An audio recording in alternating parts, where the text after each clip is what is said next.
Okay, I guess we reconnected. There we go. There we go. Make sure that this audio is straight and everything, you guys. It's still not time yet. That's why I like to do that 2-minute warning right there. Now you guys see why I do that, because there's a little reconnecting issue that we got going on. Do me a favor, please. I really would appreciate it. Go ahead and let me know how the audio is sounding, everybody. I'm here. It's time to get into it, y'all. It's time. I'm glad I did that.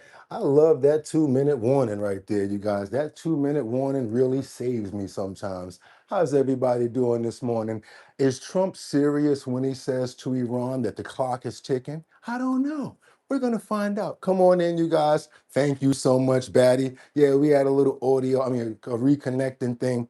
You guys know that happens sometimes. I just started to experience that. It's nothing personal. It just actually happens sometimes. I looked it up on YouTube. But how's everybody doing? Hope everybody's having a fantastic Tuesday. It's time to get into it. I want to give everybody praise and prayers right now, you guys. We got to get those prayers in the air. We don't got that much time. We behind the 8 ball. Want to pray for Mark Dorfman, Liberty and Justice 420, Mark Dorfman, Batty Lynn, myself, Miss Keisha, praying for love, health, and happiness. Also want to pray for good life, prosperity. Also want to pray for unconditional health. Want to pray for our family as well as our pets. You guys, that's right. We got to try to pray for as many as people as possible. We got Frederick up in here, Jeffrey Spilker, Rebecca Longin, Bueno, Liberty and Justice, Batty Lynn. Got to shout out Casey. Can't forget about Sam Champion, Mark Dorfman, Jeffrey Spilker, Mark Dorfman, Jordan. Can't forget about Teddy and Terry. As many people I can remember, I apologize. Collective, you guys too. Let's keep on moving forward, because you know what it's time to do, right? I'm ready to go. That's right. We on. They're ready to go. I said it's time to start the show. I hope you're ready, yo. Yo, yo, yo, yo, yo. And we wind it up. Mm, mm, mm, mm. Wind it up. Mm, mm, mm, mm. Wind it up. Because it's 6 o'clock somewhere. I think it's about 6 o'clock here now. Come on, start the show. Ready to go. Come on. It's time to start the show. You ready? Because I am. Oh, okay. On time. Yeah, already sweating. It's hot. It's hot. That's right. I got all these lights on. I can't help it. Got to make sure that you can see me and hear me loud and clear. So we got to open up those pores. We got to open up those pores. Uh, We got to open up those. Uh, uh, uh. It's Tuesday the 19th. That's right, y'all. 2026. I'm your host, Boogotti NYC, and this here's our bottom line. But we be talking about this and that and chat and this and this and that. But we be talking about this and that and chat and this and this and that. Just got me lit. Good morning, everybody. How's everybody doing this morning? Thank you so much, Jordan, for the early morning love. I'm Sam Champion. I see you up in the building. Everybody here, hope you guys are ready for a fantastic show. Yes, I got a lot of sleep last night. You can probably tell in my face. I was like, I was counting sheep. Next thing you know, I was out of there. Got a lot of rest yesterday. I'm so thankful for it, but I could definitely always get more. But you know, we got to put a lot of energy and a lot of time into the show because we do this every day. It's a one-man production. So guess what we got to do, you guys? It's time to go. You know what I'm going to say right now, right? I got 5 on it. I'm going to stack 5 videos at a time. All I need you guys to do is stay on topic, stay on point. Let me know where you're chiming in from. Why? Because I like to go other places and find content, because we like to stay world-rounded around this place, and we like to make sure that we got a lot of content for everybody, whether it's politics, monetary, economics, whatever. Jeffrey Epstein, I know you guys want to talk about that as well. We try to cover the entire smorgasbord. So we're going to get into into it, you guys. And without any further ado, what else I'm gonna do? Let's get into these titles because they keep on changing. They start this way. Next thing you know, 3 hours, something changes. So we running with this and we're going to break it down during the show. Where we going with this right now? Let's go. We have, is Trump serious when he says to Iran, the clock is ticking? First, they said the clock was ticking. And then I came up with a new thing. I came up with a thing called, and it's not what I came up with, but we're just going to use the old saying called flip flop. And we're not going to blame anyone. We're going to just blame it on WAR because we saw a lot of flip flopping in Ukraine and many other places, which means overnight things can flip or they can flop. Period. That's just how things are when it comes down to WAR. And you never know what the changes are going to be. So without any further ado, what else do we have here? We've got how did two fighter jets collide mid-air in the Idaho Air Show? Yeah, you guys, it definitely happened yesterday. I want you guys to see that pretty bad. Actually, the flight, what do I want to say? The pilots actually got away, and they were not hurt, but the planes definitely went down. We got more on that as well. Let's keep on moving forward, and we got what are the questions that the Congress intends to ask the Epstein former prison guard. As you guys see this lady here, her name is Tova Noel. She is the last prison guard who was basically securing Jeffrey Epstein the night of his suicide, as well as we just found out. They're saying that she did not make any rounds that night. We wonder why, and we're going to try to get as much information as possible. It's our bottom line time, you guys. It's time to get into it. Hope you guys are ready. It's time for a good show. Tuesday, the 19th. Let me make sure I got my date right. Don't want to get you guys mad at me. That's right, Tuesday, the 19th, 2026. It's time to get into it, you guys. Y'all know what I'm going to say next. Get your water, get your tea, and your 55 coffee house. And let's go ahead and get this thing rolling, you guys. It's time to get into it. What do we have coming up on the board right here? Directly, we're going to go back and forth. I'm going to just keep it real with you guys. After 3 o'clock, it came into a whole nother thing, which the Iran WAR and the United States were doing. We were cool up until then. Next thing you know, another story came in. So you know what I want to do? I want to show the flip and the flop. This way you guys can understand what's going on. Let's go on and get into this where Trump he appears to post an AI generated image of him pressing the red button. This morning, President Trump with a new threat to Iran, warning time is running out to reach a peace deal. Trump saying, quote, they better get moving fast or there won't be anything left of them. The president posting what appears Shannon, to be thank you. generated images of him pressing a red button with explosions and a mushroom cloud on screens around him. Oil prices rising overnight after a drone attack on a nuclear plant in the United Arab Emirates. With the Memorial Day holiday approaching, gas prices here at home now averaging around $4.50 a gallon. Republicans acknowledging little can be done to lower prices beyond reopening the Strait of Hormuz. So as soon as we get that straightened out, we will get back to the kitchen table issues, the economic issues that we put in place to make the economy grow. I thought that we only rely on the Strait of Hormuz for 1% of our gas and our oil. So I'm really not understanding this. Going there today, you guys. Please help me out in the comments. Do I worry about gas prices? Yes.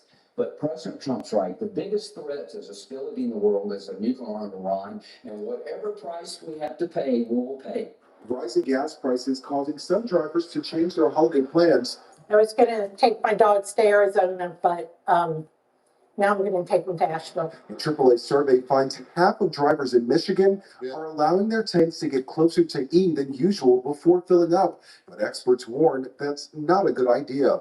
I could definitely understand how people will be reluctant to fill up their tank, particularly if I happen to be at a station where the price is not the best.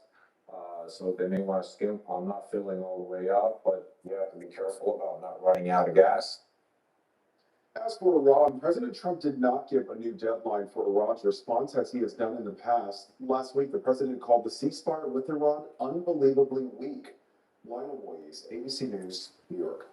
Now we got another developing story talking about everything. Wait a minute. Let's go ahead and get this right, Bugatti. Don't get yourself jammed up because they flipping and flopping. Now we got another, and I also wanted you guys to see about those oil prices. How as soon as there's something said, oil prices go back up. And again, my other question is, if we're only supposedly getting 1% of our gas and crude oil through the Strait of Hormuz, why are our prices so high? And guys, keep on reminding yourself of what we're talking about here. Talking about crude oil, also gasoline. I'm gonna bring that back up in another segment way down the line if you're still gonna be here for a specific reason. You're gonna say, it's pretty interesting. Let's keep on moving forward because Iran is developing, as they develop this situation, Iran sent back a revised proposal because the blockade is going on right now and it's really affecting the economy. Can you imagine what the price of gasoline is in Iran right now when they can't even get trucks coming in? I don't know if they're producing their own, it should be, but they're saying that the price of gas in Iran is so much that there's lines forming. Let's keep on moving forward, you guys, and double tap that screen. Let's get into it. Trying to get you guys as much information as we possibly can get you this morning. President Trump says time is running out for Iran, urging them to come to the table before it's too late. So he spoke with Israel's Prime Minister Benjamin Netanyahu yesterday as the two leaders reportedly weighing resuming military action against the regime. The Swanza. Actually wants to do that. Chief Foreign Correspondent Trey Yates is live in Tel Aviv with the latest. Trey. Yeah, hey guys, good morning. The Middle East remains on edge, waiting to see if the war will resume in the days ahead. Overnight, President Trump taking to Truth Social with a new warning for the regime. He said for Iran, the clock is ticking and they better get moving fast. Okay, first you do that. This is why we don't understand what's going on. And then the next day you come with this thing here talking about, oh, we're going to give him some time. You guys, I know y'all going to be like, oh, yeah, man, I got to call it as I see it. We going there today. Because then, boom, a couple of hours later, we get this. Let's go. Excuse me. Can you speak a little bit about your post on Truth Social on Iran and what was the decision that why you didn't attack it? Well, other countries have come to me and they said we were getting ready to do a very major attack tomorrow. I put it off for a little while, hopefully maybe forever, but possibly for a little while, because we've had very big discussions with Iran, and we'll see what they amount to. I was asked by Saudi Arabia. Now you understand why the stock market and why the gas prices are doing what they're doing right now, because there's no real security there. They don't know what's happening. It's like up one day, down one day, up one day, down one day.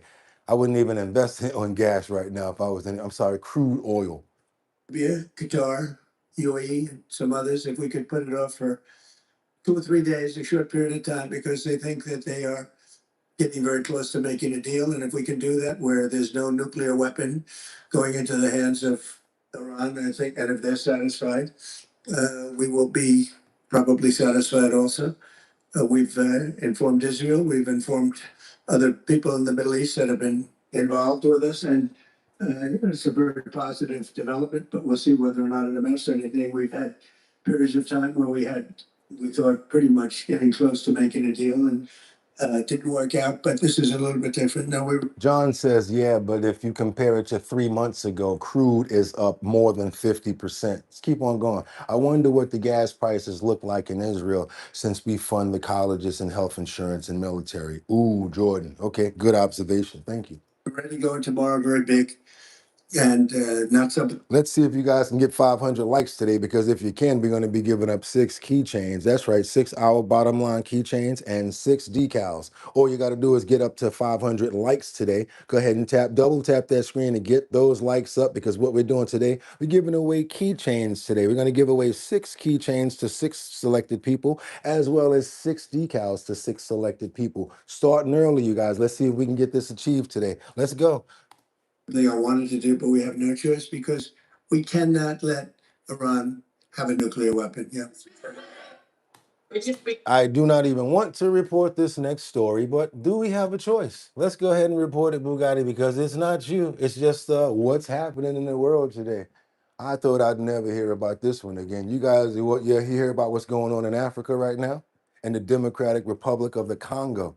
It's been reported that 350 new cases and 80 people have lost their lives. Suspected deaths are linked to the new strain, not a new strain, but a new outbreak of the Ebola virus. Let's keep on moving forward, you guys, and double tap that screen. Let's get those likes up. The World Health Organization is sounding the alarm on an Ebola outbreak in the Democratic Republic of Congo and in Uganda, declaring it a public health emergency of international concern. Officials identified more than 250 suspected cases and at least 80 suspected deaths linked to the disease. Sources tell CBS News at least 6 Americans are believed to have been exposed to the virus in the DRC. But at this moment, it's not clear if any of them have been infected or if they're still in Congo.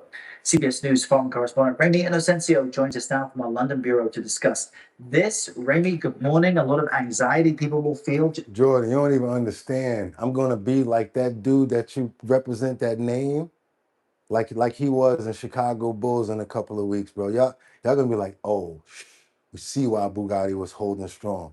We're still fighting behind the scenes on that.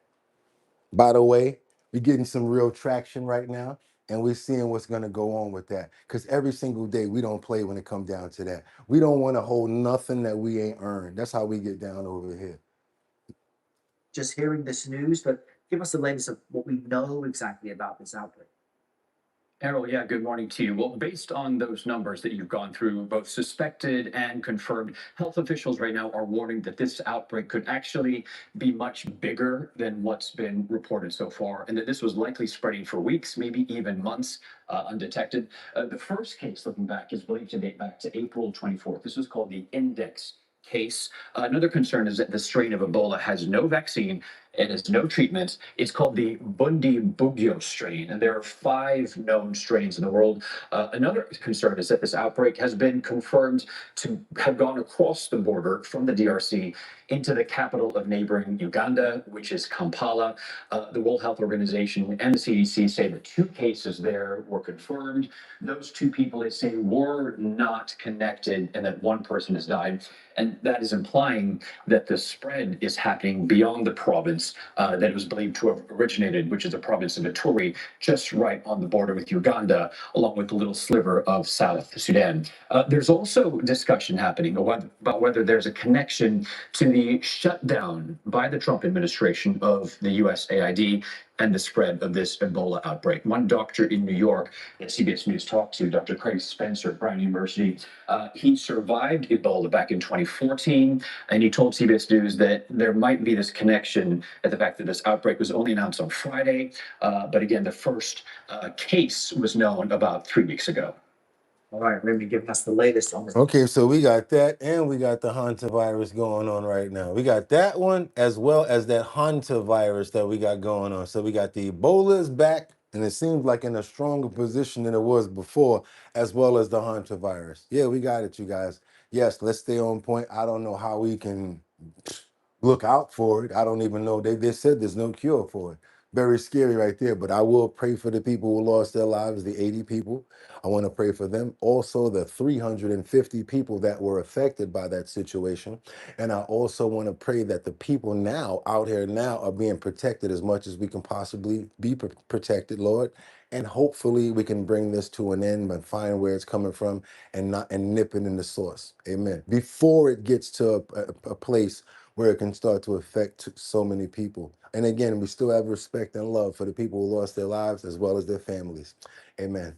Sad situation right there, but we need to pay attention to that because we got that. Now we got the Hanta virus. It's hot outside. What's going on, you guys? Let's get it. Let's keep on moving forward. Let's keep our immune systems built up over here. And thank you so much for the love. We appreciate the super chat. Definitely saw that. And yes, Casey, if you're a subscriber and one great, then today's the day. What's you waiting for? Show some love and get your glove. Let's go today right there. You see what Casey had to say? Show some love and get your glove if you're a subscriber.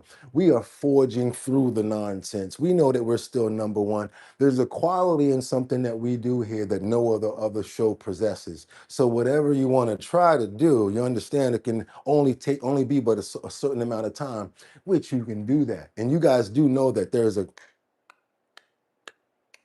So they started at 90. We're probably at, like, let's say 50 something right now.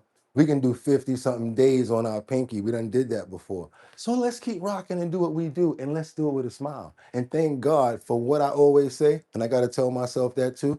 Boogotti, you do say it. Just be happy to be able to be up. Keep on moving and doing what you got to do, right? So I got to do it. Got to be a man of my word. We're going to talk about Marco Rubio right now. And he got a situation where he goes off on Ilhan Omar and AOC, and the crowd kind of goes wild. See what goes on over here. Let's see what's going on, because Senator Cassidy, is this the same one? Yeah, he loses his seat in a re-election bid in Louisiana, the GOP primary. And Senator Kennedy, oh no, that's the next one. I'm sorry, you guys, we got some run-ons going there, but I caught it before the end. Let's see what's going on with Marco right here. Actually, he did bring this crowd up. That's the reason why you need to vote for these folks in normal times. It's rare to get people like this to run for office and serve. But I want to talk to you about the other reality. And that is that rarely does a state, rarely do a people get the opportunity that you've been handed. And that is to determine in a non-presidential race, the very direction of the country. Now, I want you to know what we run into all across the country. What we run into are people that run for office, and they will tell you, I am not a radical. Thank you. I am going to be a moderate. I am going to be, and that may very well be who they are. Unfortunately, when it comes time to vote, they vote right down the party line. I'm not going to say who it is, but the other day on television, I saw one of these so-called moderate Democratic members of the Senate. And I believe he is. I believe that that's exactly who he is. That's just not how he votes. And so on issue after issue, that's not how they vote. Coin collecting. Now, in this particular case, the two individuals that are running as their opponents aren't moderates and don't pretend to be. Or at least maybe they'll pretend to be now. But it's irrelevant. Because when they get there, they vote right down the line. And what is that line? Well, let me tell you what that line is. A lot of people are writing nationally. I live in Miami, Florida. Jordan. My entire life. And people say, oh, it's amazing how well the president did there. Republicans made tremendous gains down there. 2 congressional seats flipped. And yes. And I have all these people from the national press asking, why did that happen? You know, what happened? What did Republicans do to get the Hispanic vote and so forth? And I said, the Democrats who are running are crazy. They're crazy things that they're talking about doing. And normal people don't like crazy things. What do I mean by crazy? This is real crazy. These are crazy things they don't like. They don't think, look, everybody supports the First Amendment, or I shouldn't say everybody, but we should all support the First Amendment right to protest. If there's a problem and you don't like it, you have every right in the world to protest. That's a key part of our rights and of our country. You don't have a right to burn down the city. You don't have a right to take over the street. What's going on with Marco here, you guys? It's seeming like some sort of a speech or something like that. He's trying to get, what is he, he's getting, what's going on with this? Yeah. You know, there is no, we forget, a week ago at this time, or maybe 8 days ago at this time, the news was filled with stories of major American cities where these businesses were putting up plywood, which is what we do when a hurricane is on the way, but not when an election is on the way. And I assure you, they weren't putting up that plywood because conservatives were going to be upset at the outcome of an election. These are radical elements. These are radical elements. Let's keep on moving forward, you guys. We got somebody that we know that you know and love. Every time he come on the scene, I be having people like, oh my God, he just makes me laugh. I got to tell you guys, if not for anything else, sometimes his puns, you think I'm funny? I'm talking about this guy right here. I just want to watch his stuff just for nothing. You know what I'm talking about, right? Because I already slipped up and said it. Senator Kennedy, he says that this was the icing on the cake. Let's see what Senator Kennedy has to say, you guys.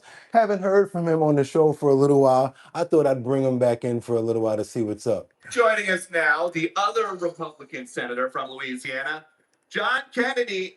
Senator, I have been reading a lot about how Donald Trump's popularity is down, and so the midterms are going to be bad for the candidates that he is backing. So what happened in Louisiana last night? Well, Peter, here's the way I see it. Unless you're God's perfect idiot, the result was predictable. I mean, ground control to Major Tom. The polls have shown for well over a year that Senator Cassidy was in trouble. I think the president's endorsement of Congresswoman Letlow was sort of the icing on the cake. Bill knew that, but he decided to run anyway. I respect that. I thank him for his service. He was very gracious in his concession speech. We now got a runoff between two fine people. For what it's worth, I don't plan to get involved. A wise man once said nothing. Why? Because he's a wise man. But I don't plan on weighing in. And, you know, if one of them starts talking about my mama, I might. But otherwise, I'm just going to vote like everybody else.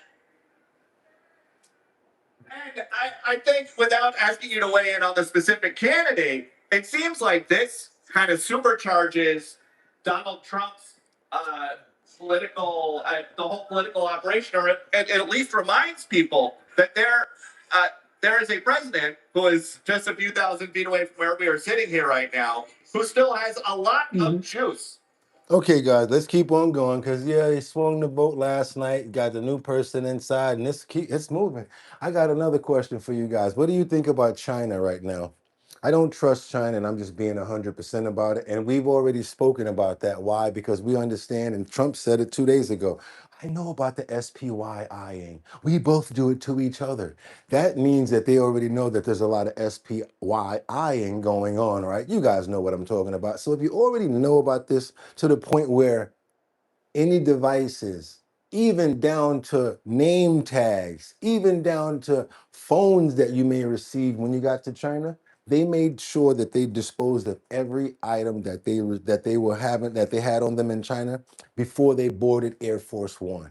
So my question to you is this: if you're scared about a device bringing it on the Air Force One, wouldn't it be more scary to do business with them and let them actually do a lot of business inside of the United States as far as having companies and stuff like that?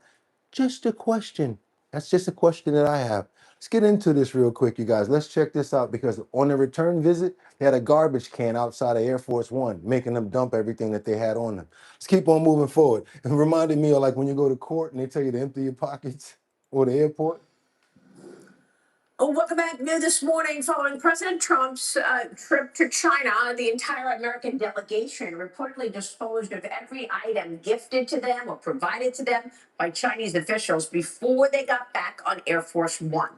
The New York Post White House correspondent Emily Gooden posted on X, American staff took everything Chinese officials handed out: credentials, burner phones from White House staff, pins for delegation, collected them before we got on Air Force One and threw them in a bin at the bottom of the stairs. Nothing from China allowed on the plane at. That's a good question right there, because how do you know a drone didn't fly over, Amanda? How do you know a drone didn't fly over and did scans of Air Force One? How do you know that? How do you know that they don't have something that as soon as you fly in, it can scan you just like that? We don't know. Good observation. These guys got a lot of technology out here. At all. Joining me now is the Gates Institute senior fellow, Gordon Chang, talking about the trip. Gordon, good to see you. I want to get your take. That's right. Democrats, Republicans, independents, all political parties and views are welcome here. Our goal is civil discourse and good vibes. On the trip overall, but interesting to see that they weren't allowed to take anything back on Air Force One. They're obviously worried that everything is a surveillance item. Yes, and this was not paranoia. I mean, this was just prudence, because we know what the Chinese have done in the past with things that they have given to foreign delegations, especially electronic items. So this was a good. So now, if they give you a phone, Lord knows what's in that chip, what it can do, what it can track. You know what I'm saying? It can listen to certain things. Exactly. That the U.S. took, you know, on the trip as a whole. Yeah, tell me. You know, on that trip as a whole, you know, most China-U.S. summits are planned in advance. Everything is settled before the leader gets on the plane. This one wasn't. So give President Trump a lot of credit for rolling the dice on foreign soil. We're going to have to wait for some time to see how this actually turns out.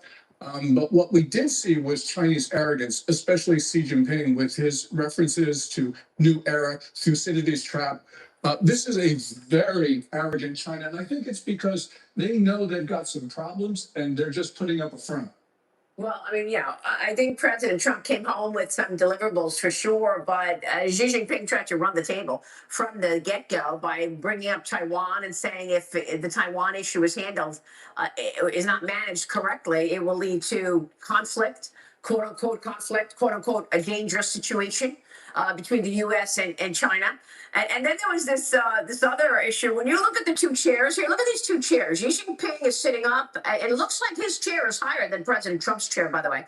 And there was a lot made about this, that President Trump, his chair was lower, and it appeared to make Xi Jinping taller than Trump. I'm not worried about stuff like that. What I am interested in is they're talking about some conflict moving forward, because there's an observation that some smart friends of mine have come up with as well. And they're saying if we've got all of our protection spread out in all of these other places, what happens if people start to strike us? Who do we have to protect us? Good question. I wanted to bring that up as well, but just wasn't the time for it until now. If you appreciate the show and love the content that you're getting every single day, go ahead and subscribe to the channel. Hit that notification bell down there so that you know when we're on. And right about now, give me all the money in your pockets. Give it up. No, I'm just kidding. That's that slap it to the Slim Jim that I be doing. That's not what I really want. What I really would like, though, is if you can go ahead and double tap that screen and get those likes up, because that's free. Subscribing to the channel is also free. You guys, let's get those likes up, because yes, trying to get you guys some decals and keychains today. I got 12 pieces coming out, 6 keychains and 6 decals. All you got to do is email me at bridgethisllc@gmail.com and I'll get them out to you. Now we're going to keep on moving forward, because yes, the Fed chair, the seat is going to be handed over. We got a new successor. That's going to be Kevin Washington. Will be succeeding Jerome Powell as he ends his term as the Fed chair. Let's keep on moving forward, you guys. I'm kind of conflicted when it comes down to this part here, because if the new person is looked to try to do something when it comes down to lowering numbers, it's going to be really hard for him to lower anything if we're in such a bad economy right now, huh? Let's keep on moving forward, you guys. Let's go. Jerome Powell's term as Fed chair ends today, and incoming chairman Kevin Warsh has a balancing act to do from day one, with the president demanding those lower interest rates, even while those high gas prices send inflation skyward. Fox's Caroline Shively has the latest on this from Washington. I've held back firing him. I've wanted to fire him, but I hate to be controversial. Jerome, too late, Powell. He's always too late. And it's very late with interest rates. President Trump has been pushing for Jerome Powell to step down as Federal Reserve Chair for more than a year. If he asked you to leave, would you go? No. Now it's finally happening, not under pressure from the president, but because Powell's second term is up. I'm confident that the Fed will continue to do its work with objectivity, integrity, and a deep commitment to serve the American people. President Trump handpicked Kevin Warsh as the Fed's next chairman, hoping he would cut interest rates. The Senate confirmed Warsh Wednesday. The nomination. Two great observations. One was 55 Coffee House. He hates to be controversial. I'm glad you caught that. Also, John, good one. Rates won't come down. Now, no chance. Exactly what I'm talking about. If they come down, you know that it's something, right? Right? Especially right now. Is confirmed. But that follows April's inflation rate coming in at a higher than expected 3.8%, driven in part by soaring gas prices stemming from the Iran war. Warsh now faces the same dilemma as Powell has. Lowering interest rates can push inflation even higher. I do think it's a test, though, and all chairs get tested in their first 6 months. And high interest rates What's up, Brian? of their own. Part of the reason they can't cut rates is because of the war and prices. And what does that mean? Higher mortgages, higher credit card interest rates, higher student loans. And then you see the cost of food and the cost of gas and the cost of farmers of urea, ammonia, nitrogen, and their fertilizers. Powell plans to stay on as a member of the Federal Reserve. His term on the board expires in 2028. In Washington, Caroline Shively, Fox News. Yeah, you guys. So all of our farmers, all of our people out there, that is exactly why we are being affected out there. That's why we're being affected. Let's keep on moving forward. If you appreciate the content, go ahead and join by subscribing. Let's keep on. Let's just go. We got more. And where we're going to New York. And if I can make it there, I'll make it. Bum, bum. Anywhere, it's up to you. New York, New York. Especially if you're Luigi Mangioni's defense. That's right, you guys. They're trying to push for anything. They're trying to get rid of that. Let's not bring that in. Let's not talk about that. Same thing that we noticed about another trial that we're not going to talk about right now. Well, let's just say it. The Kirk case. Same situation where the legal is trying to throw everything at the defense in order to not bring this case forward. But right now we got a situation with Luigi Mangione supposed to start today. That's right. The ruling on the key evidence. Defense is trying to suppress certain information. I think it's about how he was arrested and probably the way that the weapons were introduced. Let's see exactly what they're talking about here. They're finally bringing this case back up. If you guys don't remember, this is Luigi Mangione, who was accused of pow-powing the CEO of United Health. Let's keep on moving forward, you guys. Let's go. Happening tomorrow, a critical hearing in the Luigi Mangione case. The suspect accused of killing United Healthcare CEO Brian Thompson returns to New York State Court, and a judge is expected to rule on whether key evidence will be admissible. The defense has tried to suppress items and statements obtained during Mangione's 2024 arrest. His state trial is expected to start in September, with his federal case in October, a month later. Court reporter Alice Gaynor will be at tomorrow's hearing, and we will bring you the very latest.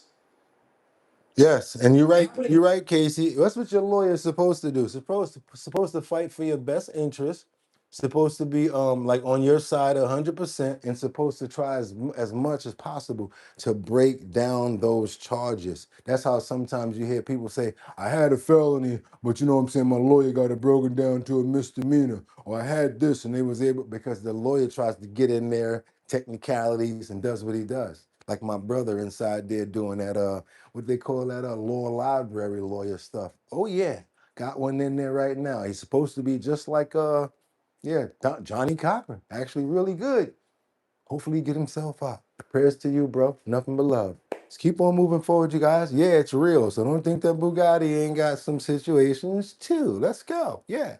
It's puzzling. It's real puzzling for him to understand why she didn't check on him. Question I want to ask too. If Jeffrey Epstein was supposed to be on the S list, suicide list, how come the security guard didn't check on him that night? If that's her job. What's all this stuff about the cameras going out? Then they finding out that the cameras did work. We got questions that need to be answered, you guys. Let's keep on moving forward. We got some Jeffrey Epstein information that we got to see what the questions are going to be asked. Here today from Tobin. What are you planning to ask her? I don't know what to expect, actually. I'm very curious as to why she didn't check on Jeffrey Epstein the night he committed suicide. He didn't have a cellmate at the time either. And so it's really puzzling that in a situation where he's a suicide risk and he doesn't have a cellmate, you wouldn't at least check on him once.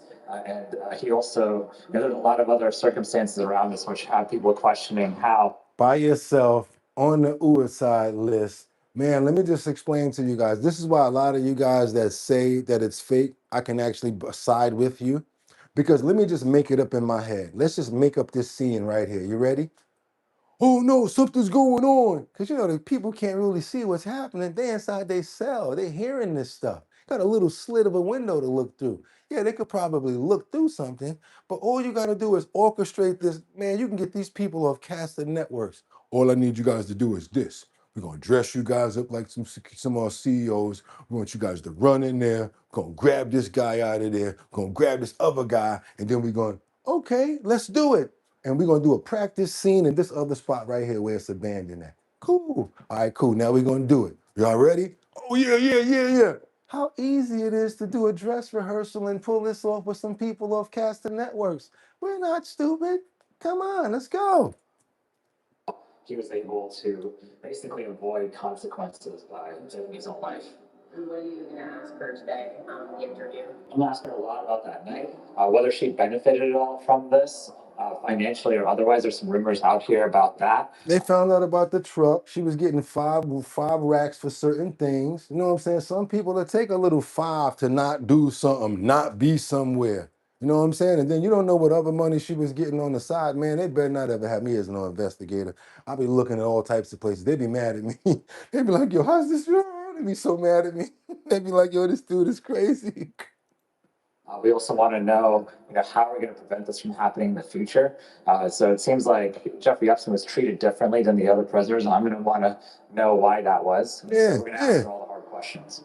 So you high risk, and you still don't go in there and check on him, right? He's high risk for suicide. You don't go in there and check on him. And conveniently, all the other times you guys had him in there with a cellmate, but he ain't get no cellmate this time, right? Yeah, okay. Sounds like it could have been. Y'all ready? Staged. Okay, call me what you want, but it sounds like it can happen. Something sketchy happened, says Sam, but will they do anything about it? So much talk to make us think that they're investigating, but it's just a smokescreen, says Shannon. Miss Chocolate says, I meant losers. What else you got, you guys? My nephew is a correctional officer, and even he says it's BS. There are blind spots on those cameras. Thank you, Amanda. I appreciate you dropping it like it's hot. Yo, look at what Amanda said, y'all. Pay attention, pay attention. Audrey says because he was paying everybody. Liberty and Justice, you know, she knows what she's talking about. She says it's the hottest morning show daily at 6 o'clock in the morning. Show Boogotti some love and double tap that screen and get those likes up. Shady as anything you can imagine is connected and connected. What else? Best be building a community garden. Just telling. Yeah, that's what we're doing right now. We're hoping that we're about to start doing a community garden as well. Let's keep on moving forward now because we got some information from across pond. We like to go everywhere, so we're going to bear with the people that want to know about what's going on with Prince Andrew. Yeah, because it's bearing and it has something to do with this situation. They done KRS-One this dude when some clown jumps up to get beat down, broken down to his very last compound. That's the part I'm talking about. They've almost broken down Andrew to his very last compound. How much more can he take? That's why I keep on telling you. I promise you, I'm predicting this now. If ex-Prince Andrew, now Andrew Mountbatten Windsor, gets those again, watch your head. And this time he ain't gonna be able to do all this. He's snitching. Call me what you want. I'm saying it first. Please hold me to it. He's snitching. Telling he gonna tell on a whole bunch of people to get out. Watch. Telling you. Read information in there about her, but in this episode of the Royal Report, we will talk about Andrew, the former prince, and the actual assessment of him by intelligence officers who felt that he'd been compromised by Russia, and that he was actually being driven to speak to these people, not because he'd been blackmailed, but actually just because he hated the king. One of the things that really jumped out for me, I want to talk about some of his deplorable behavior in just a second, Andrew. I'm glad you said it because you made me not have to say it now for gifted hands. You made me not have to say it. First of all, let's talk about intelligence. So you have this extraordinary report. Tell me about it. This is a story which I think is beginning to emerge as one about national security. People first of all thought it was about sex trafficking. Then they realized it was actually about a huge sort of money-making operation and financial corruption and compromise of the political establishment. But I think there is a very strong intelligence element to it. There's a report that I was given dated January 2026 from the FBI about Andrew Mountbatten Windsor political corruption, showing that he's basically been compromised by Russian intelligence linked to Russian criminal gangs, and has done so willingly. It's extraordinary things, or also partly because of his sort of, let's say, long-term hatred of his older brother Charles. And that's fascinating. It is. Sorry, that's a fascinating note about that. He was motivated by hating Charles. I mean, yeah, it is. I mean, we've always known the relationship was never close. I mean, they're very different characters. Because he wanted to be king, yeah. I mean, there's a bit of an age gap. And clearly Andrew's been a thorn in Charles's side. He kind of thinks he can do Charles's job better than Charles. But it's interesting that Tim Shipman's political editor for The Spectator has also, through his sources in Whitehall, begun to run this story. And I mean, there's a lot more that's going to come out. They're talking about the government conspiracy now, about what he's been doing as far as sharing government information. That's why yesterday I told you guys, if it was anybody else, that would be considered. You don't play around with that. So they probably just try to smack him on the hand to get him out of there. What does Andrew know? What does former Prince Andrew know? Do you think he has anything on other people? Other people on the family side? Is that why they're taking care of him? I don't know. But I really would like for you guys to bring me up to date and let me know what you think. Got to get on over back across pond. We got to get on over to Cook County. You guys remember these teenagers that be so blatantly and so bold stealing these ATMs out of stores and stuff? They literally go inside the store and wrap a chain around it and try. These kids were so crazy, they couldn't get the ATM. They wound up stealing the sheriff's police car. I don't know how they got this guy's SWAT squad car.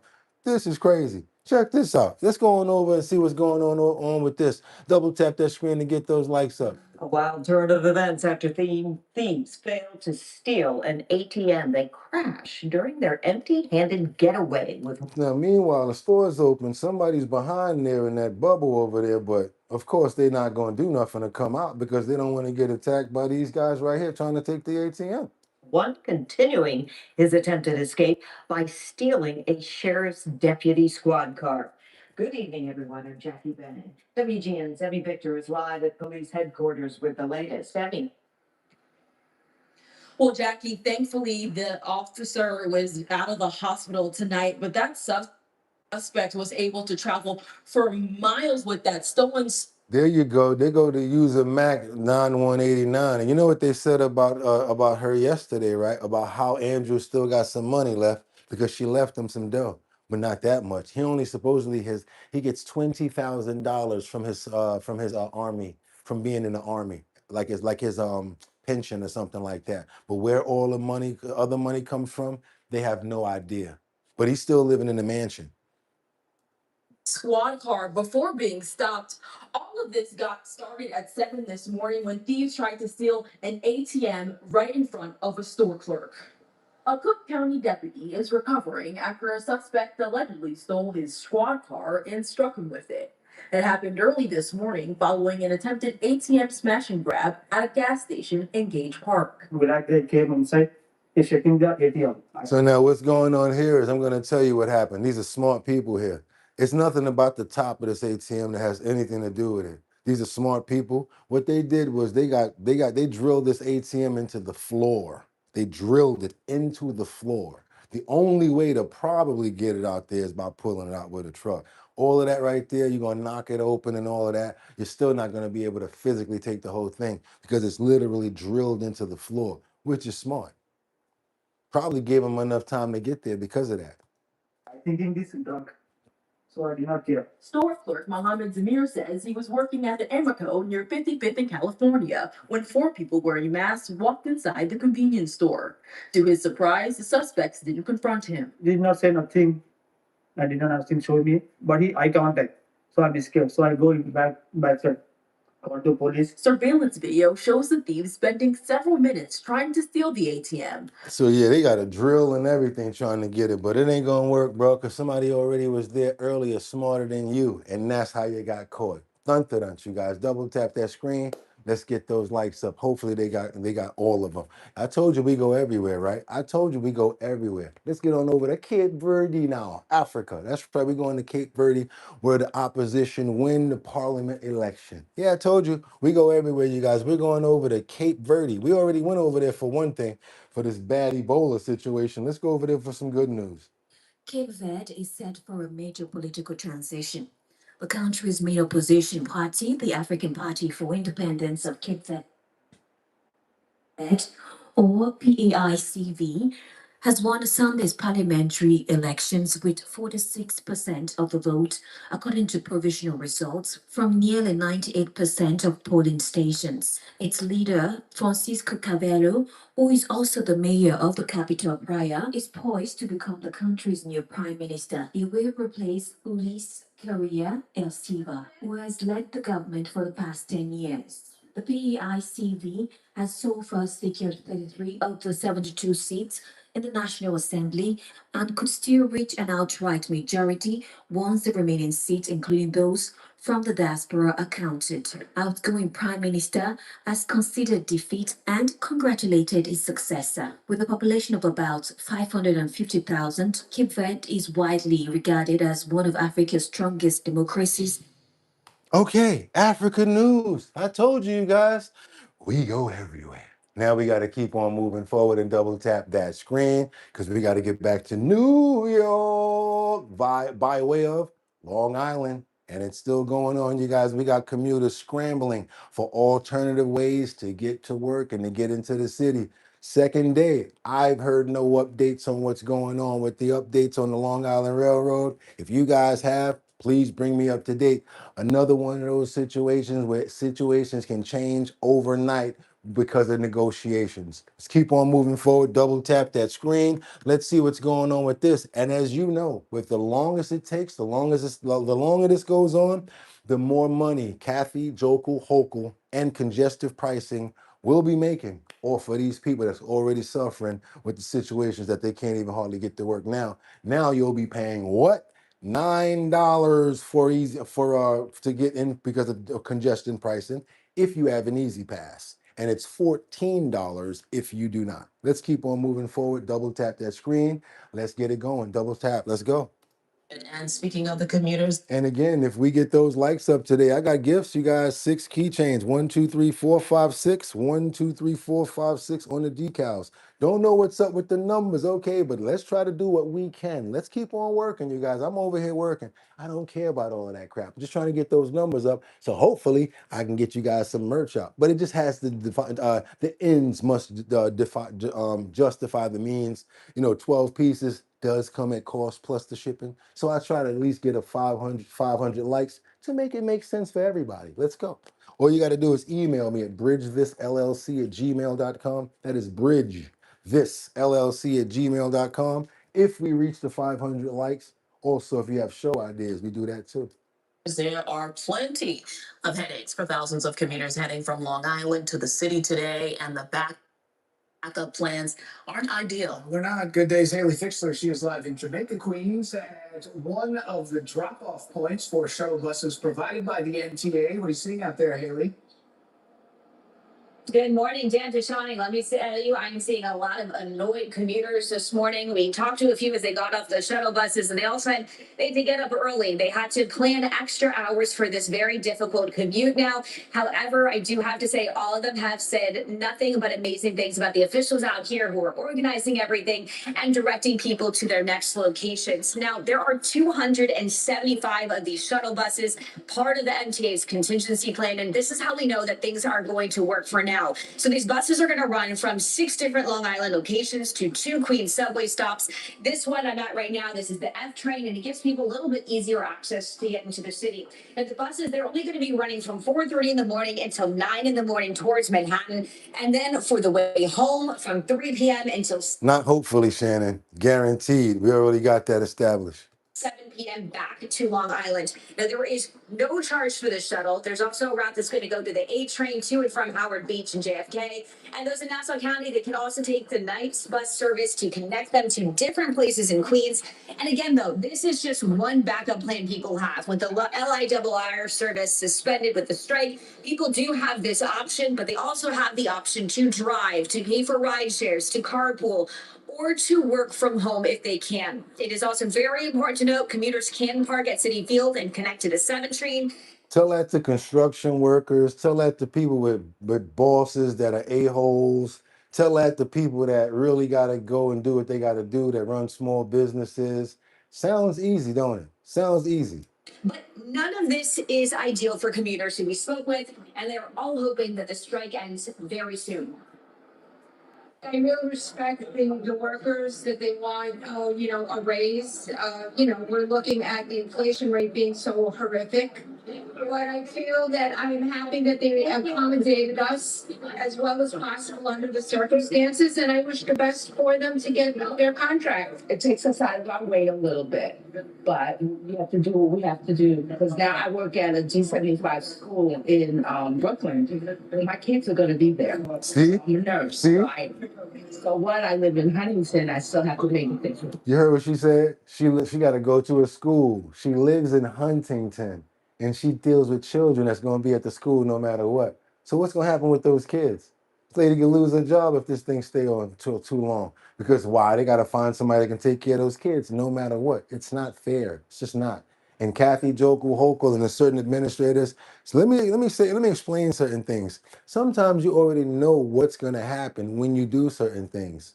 So they're like, there's a possibility that they already were aware of this coming together and this possibly being a possibility.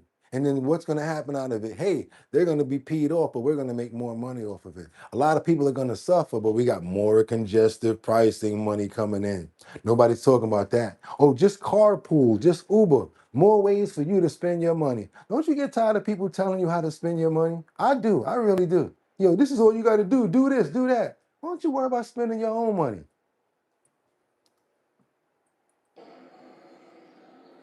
And last night, Mayor Mamdani shared some important information on social media. He says the NYPD and DOT, they're going to partner up to monitor all of the traffic. And the NYPD will also be deployed along major roadways and inside subway stations to keep people safe and to prevent people from illegally parking. And let me tell you, we've seen a lot of officers out here. We also know that New York City Emergency Management, they are here. They're helping direct commuters. Now, the MTA is also suggesting that if people want to get dropped off at subway stations along major roadways, that might help cut down on some of the traffic. But the best bet, officials are really urging people that if they have the opportunity to work from home, to do so, because they are expecting quite a mess this morning. In fact, some of the shuttle buses were a little bit delayed because of traffic on the LIE. So people are expecting. How is that lady going to work from home as a nurse in a school? A kid fall in the gym and hurt his knee or scrape his foot or get a bloody nose or whatever and run to the nurse office. Oh yeah, this is what you need to do. I'm 6. What are you talking about? Work from home? I don't understand. I don't understand. You guys double tap that screen. Let's get those likes up. I have no idea what's going on with this LIRR situation. And we hope and pray that these people can finally get back to work, because you never think about now missing work, bad bosses. Other people said about what if they got to get to medical appointments? So many things that can happen with this. And again, who's benefiting? Not the right people. Want to pray for them. Get back to work. Let's get life back in order the way you guys need to take care of your bills and your life and your families. Amen.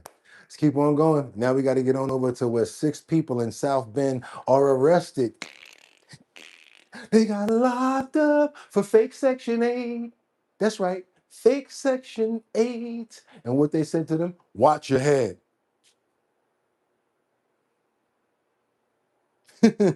We got to do a watch your head t-shirt, you guys. We got to do one of those. Let's keep on moving forward, because ain't nobody tell you to be acting like you're going to do the construction work, then get the money for it, and then don't do none of the work. And y'all don't even, let me tell you the way you should have did it. Matter of fact, I'm not going to tell you, because that's not right. But how about just go ahead and inflate the contract? Couple of hundred here, couple of thousand there. No, they didn't want to do that. They decided they didn't want to do none of the work. They just wanted to keep all the dough, and they got caught. Yeah, that's what happens when you be greedy.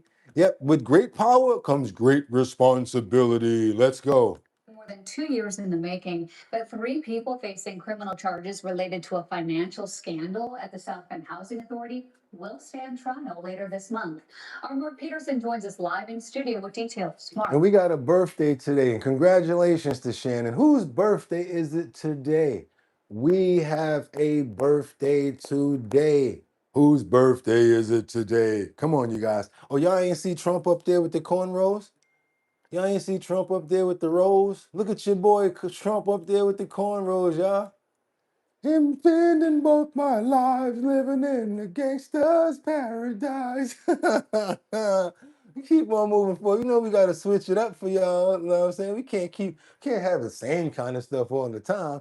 Been standing outside life, living in the gangster's paradise. You gotta have some fun with it sometimes. Power in the money, money in the power. Let's keep on going, you guys. Let's go. Let's go see what's over this Section 8 situation.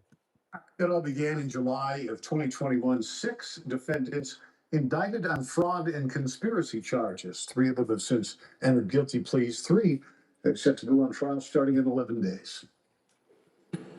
The alleged scandal goes all the way to the top. The defendants, former South Bend Housing Authority Director Tanya Robinson, former Housing Authority Administrator Albert Smith, and a contractor by the name of Douglas Donnelly. Court documents allege Housing Authority payment checks were issued for contracting work that had not actually occurred, that co-conspirator contractors cashed the checks and brought some of the money back to Housing Authority administrators. The government. All right, so this is what we're gonna do, right? We're gonna act like you're gonna go fix up 4E, 7C, and 3B. I'm gonna pay you for all this, right? But you know you gotta come on here and bring me back some of that dough, right? All right, I got you, boss. I got you. And next thing you know, they got locked up and they got caught. Let's go. Trying to steal from Section 8, huh? Plans on calling 32 witnesses in a 10-day trial due to start October 23rd. That includes 4 co-conspirators, 3 of whom pleaded guilty. There are also 2 casino witnesses listed. One government brief says Tanya Robinson and Albert Smith spent and lost hundreds of thousands of dollars in cash in casinos during the relevant time period, and that their legitimate income and salary. So you mean to tell me you're gonna take ill-gotten gains and try to go gamble? Are you stupid? Oh God. Were insufficient to support such spending. There's no question some housing authority properties are in serious disrepair. In fact, 91 public housing townhomes in Monroe Park were recently demolished. Meantime, Why do they keep on stealing money from programs like this where it's always probably something about kids, something about food for the homeless, or something about something like this? Why do they always steal this money? It's always from the people that really need it. You notice that? It's always the people that really need it that get it stolen from them. 6-story Rabbi Schulman high-rise has been shut down. The final pretrial hearing today, the judge found information regarding a demolition of public housing. Then they wasted the money at the casino. Lisa, you hear about this nonsense over here? Housing properties wasn't going to be allowed at trial. He thought it was a stretch, so there could be a multitude of reasons why the buildings were demolished. Yeah, y'all, let's keep on moving forward. And Littlefoot's, thank you for coming through today. We hope that you have a blessed and a fruitful and a happy and a healthy and so many more birthdays. We appreciate you for coming on the show. We love the fact that you're a member. And yes, keep on coming through. And yes, happy birthday to ya. Happy birthday. Amen. And now, doom, doom, doom, doom, doom, doom, doom, doom. Don't go, Littlefoots. It's your birthday. We gonna party like it's your birthday. We gonna sip big drip. It's like it's your birthday. And you know we don't really care because it's your birthday. Shout out to Littlefoots. Happy birthday, many more, many more. We got to get on over to Virginia. Fredericksburg, that's right, you guys, where Popo is searching for suspects in an Edley chase that was caught with kids. Yeah, you heard about this right here. Not Edley, but there was a bunny chasing some kids. It looked like he got on a bunny / Pink Panther suit. I don't know what this guy called himself doing, but you know what he didn't get? He didn't get caught by the right parent. Because if he would have got caught by the right parent, it wouldn't have been nothing of that suit left. Check this out, you guys. We got a photo here, besides President Trump with cornrows. We got another photo here of a pretty crazy looking fool that is searching for the suspect that the police are looking for, who allegedly chased kids in a bunny costume. Check this out. Fredericksburg police are searching for a person accused of targeting children while wearing an animal costume. And the fool got on cowboy boots. How you got on a bunny costume or a cowboy, a costume with cowboy boots on? You know this fool is crazy. A mother called police Thursday after she said that they were chased by the suspect. And Fox 5's Regina Ureta is in Fredericksburg with the family's morning tonight. Well, this was an extremely disturbing incident for one local family and several kids. A mother tells me someone wearing a creepy animal costume appeared to be deliberately targeting kids, scaring them, chasing them, allegedly trying to grab one little girl here in Fredericksburg. Now, take a look on your screen. One of the children snapped this photo of the person in the costume. They're like Pink Panther, like he holding some daisies. What's up with this fool? The concerned mother, who asked not to be identified, says this happened Thursday after school. Her two kids and several classmates had just gotten off the school bus when they spotted the person near the bus stop. She says the kids tried to avoid the individual by crossing the street, but as soon as the bus pulled away, the person in the costume allegedly started chasing after all four children. Somebody said, look, these freaking furries. The mother says one little girl was nearly grabbed, but her sister pulled her away just in time. She said the person took off running once cars started driving through the area. The mother also shared with Fox 5 that the little girl was able to see underneath the person's mask and appeared to be a man. Right now, she's asking that law enforcement do their part and find this person. My kids, I want to be able to protect them, and I can't protect them in the sense of like they've already experienced this and they're both feeling a little traumatized. And like that's something that is motivation for me to want to find him, because I want to give them that peace that he's not out there anymore. And Fredericksburg. Somebody said, looks like. Somebody said, look like Pink Panther need to put the pipe down. Police have been made aware of this case. We also reached out to them today. They say they're still asking for the public's help. If you saw something, if you heard anything that day, you are urged to contact law enforcement. Back to you. I just want to know why they keep going after the kids, man. I want to pray for the children because, yes, I do believe that children are our future. Teach them well and let them lead the way. Show them all the beauty they possess inside. Give them a sense of pride to make it easier. Let the children's laughter remind us how it used to be. That's right, you guys. We got to pray for the children, pray for all of the parents out here. The same people, the good officers that really care. I'm talking about the ones that's really finding out these crazy cases, that's actually bringing these people to justice. I really want to get these judges to understand that when these people come in, try to be a little more serious about paying attention to them and making sure that you give them the right sort of charge and pay attention to them before you just let them out, because they can come out. And this has been known that a lot of these people are coming out and they're doing even worse than they have been doing. So please, let's try to be preventive all around the world, because that's part of the village too. Yeah, judge, you got to make sure that you're going to let these crazy people out. And we got to protect our children and we got to protect each other. And I want to say this, Lord, Father God, please help us as you always do. Amen. Keep on moving forward, you guys. Let's go. What we got over here? Don't ever want nothing like this to happen. But if you ever feel that your child may have some symptoms, or that may not be responsive, because we do have people that we have here that came in so many times and said, my child is suffering with this, my child is suffering with that. I'm praying before this video that this never happens to any one of us here, and also that we look out for all of our children, because this is something that I don't want to happen to any child, but it should be. Everyone needs to know about it. And this is another reason why I say hit the like button, because it gets more people over here. Please share the show just for this clip right here. If not for anything else, please share the show, copy, paste, put it in your Facebook, only for this clip right here. This mother secretly recorded raised abuse allegations at a field elementary school. That's right. Yeah, the teacher was pow-powing her son that's non-responsive. The only way that her son can respond is by clapping his hands.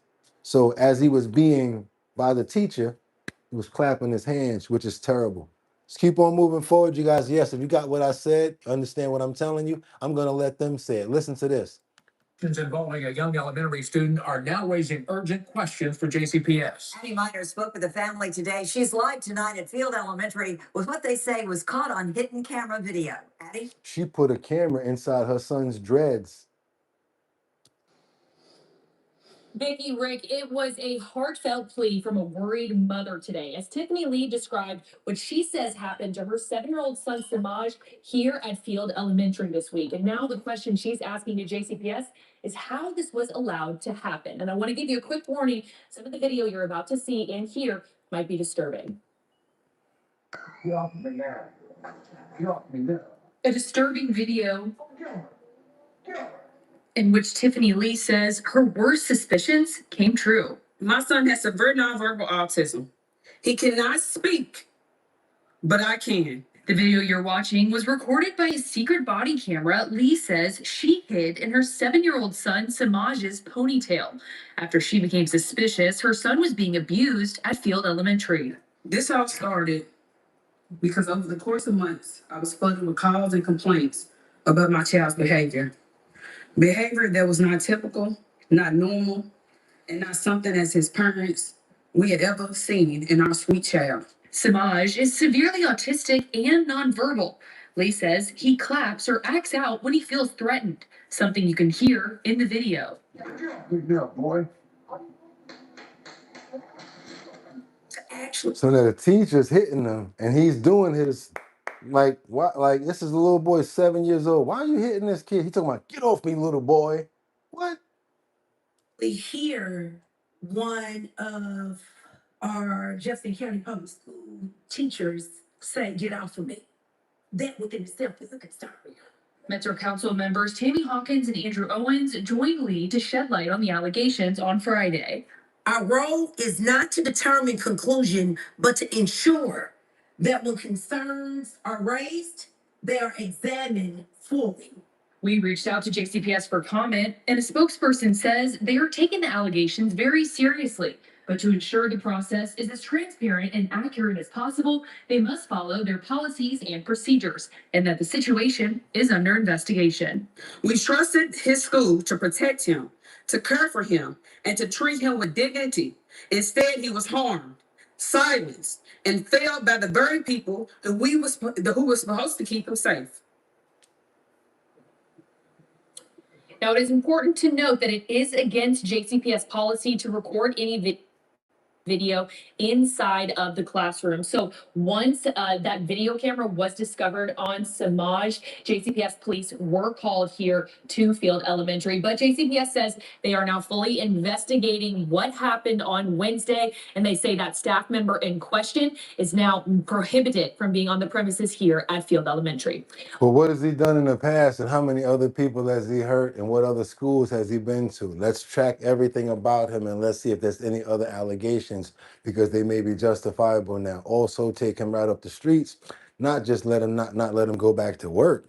He needs silver bracelets, and they need to be adjusted very tightly, and he needs to be looking around and saying, what did I do? After you hear that, watch your head. There you go. Also, we want to pray for Samaj. Yes, great name. James spelled backwards. I like the way that they did that. But they also want to show a lot of respect for the mom for being smart enough to understand what was going on and to read signs, like someone in the comments are saying. You have to know how to read the signs of your children. Had to know. Also, signs that are coming from the school that just didn't make sense. Want to give them love and some security, and as well as praise. And hopefully Samaj does not remember anything like this happening and can move forward with his life. And any other children suffering from this, yes, please take note, parents. This does happen, and you want to know about what stories like this. Amen. Got to keep on moving forward. Yes, read the signs. Read the signs. If your man on the floor and it ain't, let it go. Let me see if you can run it, run it. Yeah, we go from one topic to the next, and that's why we pray. So we can get from one topic to the next clean. That's how I made that establishment a very long time ago. Like, yo, why is he singing Chris Brown? Why? Because Chris Brown's home just got attempted to be broken into yesterday. And they were mad about that. They said this one guy tried to set it on FIRE. I don't know about you guys, but I don't think Los Angeles is the place anymore for a lot of celebrities to be living. Easy to get their addresses. I mean, shoot, they got buses that go around and showing people, hey, such and such lives here.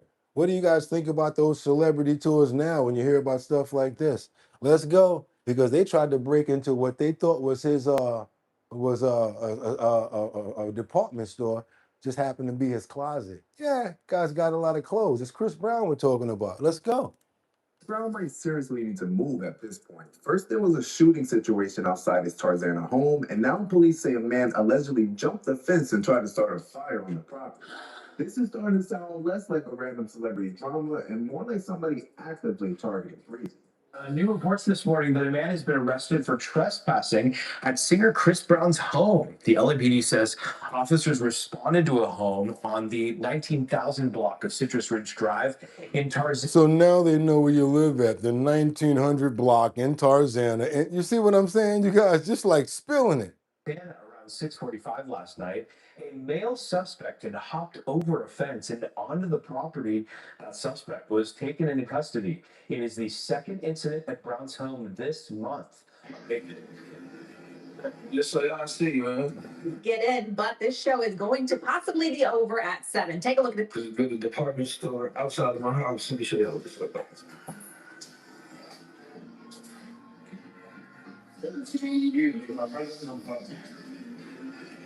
Just so y'all see, man. Still hold it steady. All that making cap about y'all got drip, man. Come see me, you heard me? What did that say? This is your closet room. Hey, it's hard. Everybody, I put it on. Or I don't put it on. Because I got so much. What's going on? Favorite. In your body, 20 on. Okay. Yo, what's going on at Chris Brown's house? So now somebody allegedly hopped the fence at Chris Brown's Tarzana's crib and tried to start a bonfire on the property before getting arrested by the police. Now, according to reports, security stopped the guy before things got completely out of control. And what makes this even crazier is that this comes right after the whole shooting situation outside his home just a few days ago. Remember, police already responded to an incident involving Brown's security and somebody allegedly firing a CO2 style weapon near the property. At this point, people online are starting to wonder if Chris Brown is being targeted or if his house has just became a magnet for Yes, that was his closet, guys. chaos. And let's be real, Breezy already dealing with a lot right now. Album pressure, mixed reviews online, constant controversy, tour prep, his new baby with Jada, and random people allegedly trying to turn his mansion into a bonfire. Like what? TMZ says that the suspect allegedly climbed over the fence and attempted to ignite something on the property before security stepped in. Chris Brown reportedly wasn't even home at the time. Now, obviously, we're joking when we say this, but did Zara Larson send somebody? But seriously though, the timing is wrong. Every week it feels like another headline connected to Chris Brown's house. Yep, last week before, he need to move, y'all. Too many people know where you live at, Breezy. You need to get up out of there. Time to go. Yes, security was able to get there, but what if they, Molly, yeah. Go ahead, come on, Breezy. Time to go. And no, I don't know how to dance like no Chris Brown. So doesn't Drake. He proved it. You remember that? Let's keep on going, you guys, because now we got a suspect. Okay, we got those cornrows going on. Been living most our life, living in the gangster's paradise. Let's keep on going, you guys. We got a suspect that was accused of hiding in the hospital, stealing a motorcycle, and he finally appears in court. I'm talking about, I don't know what this fool was trying to do. Talking about outlaw. How you gonna get chased down by the police on stolen motorcycles, get away from them, break inside of a medical center and try to hide in the ceiling? Oh my God! This is not a smart move. You might as well just got pulled over and got caught for the stolen motorcycle. Now, Gaston County man accused of leading police on a chase and then hiding inside of a hospital. That person made his first court appearance today. Police say Christopher Hooper was one of the two men found riding stolen motorcycles just this weekend.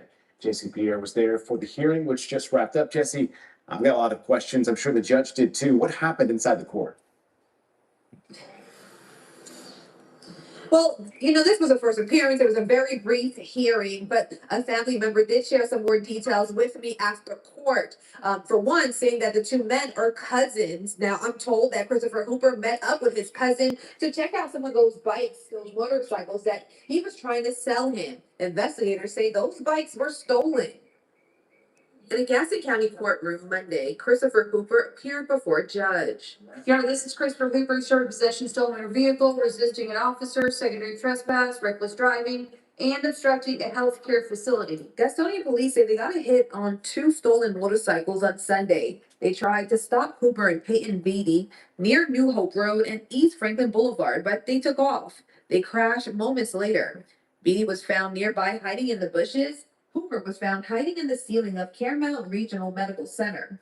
The incident setting off a code alert in the hospital. A spokesperson says the incident was resolved in about 30 minutes and did not impact patient. Bro, you seriously gonna break inside of a hospital and go hide in the ceiling? You serious? Like, look at this fool. Care. We live right here, so I'm always hearing sirens, but I heard a lot of them yesterday. This isn't Hooper's first run-in with the law. Court records show Hooper was released from prison in February of last year after accepting an Alfred plea tied to a 2023 murder case. He was ultimately convicted of voluntary manslaughter and served close to 2 years in. I ain't heard this word in a long time.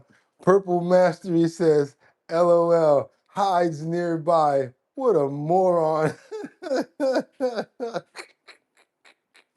Jail. Oh my God.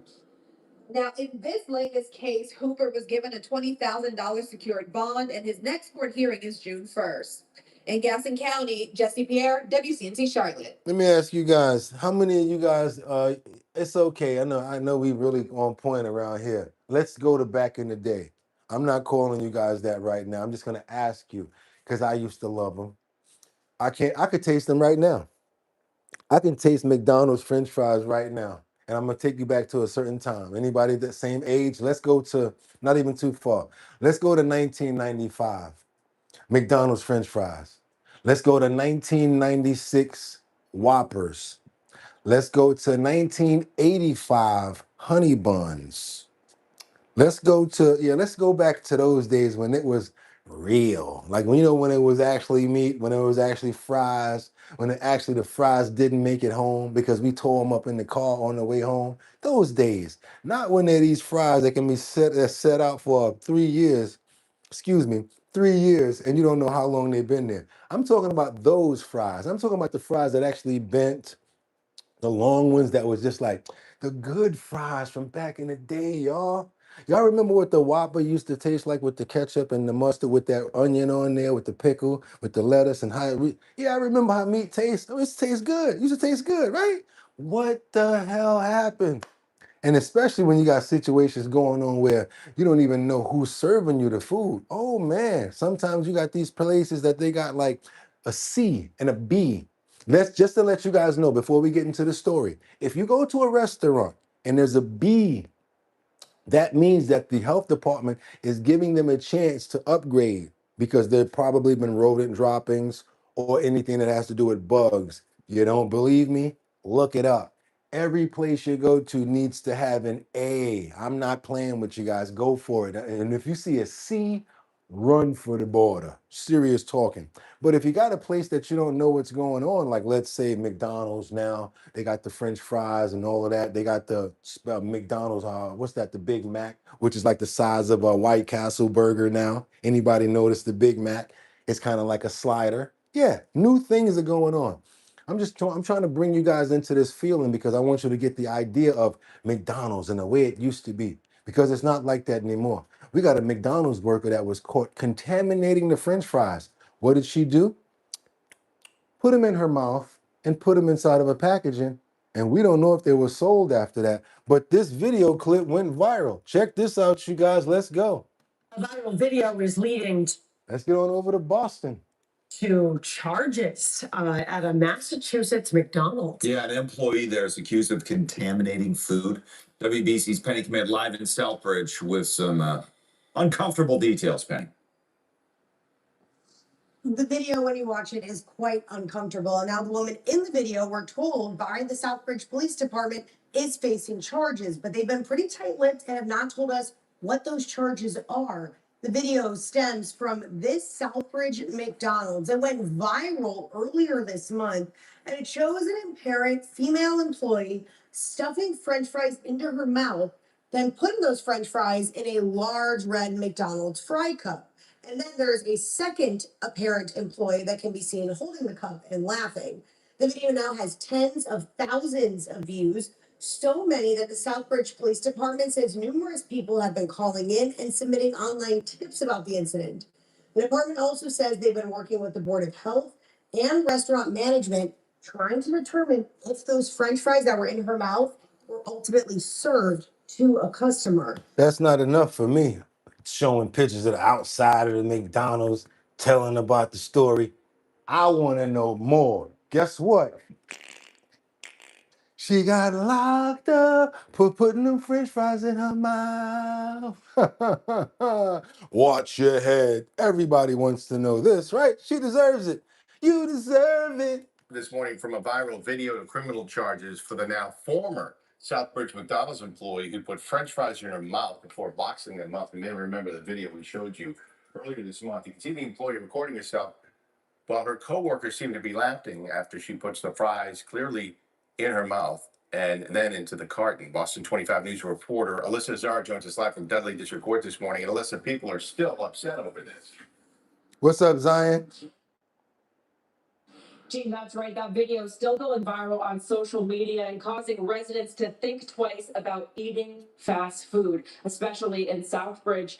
But Southbridge police tell us they do expect to file charges here at Dudley District Court this morning against that now former employee. Take a closer look at that video causing a stir on social media. The employee puts a handful of fries in her mouth before packaging them up to presumably be served to customers. This happened at the McDonald's on East Main Street in Southbridge. The employees have... If you guys notice, she's got the headpiece on, so it could be manager or maybe she works the window. no longer work at that restaurant. Maybe she works at the drive-thru, and both of them got fired.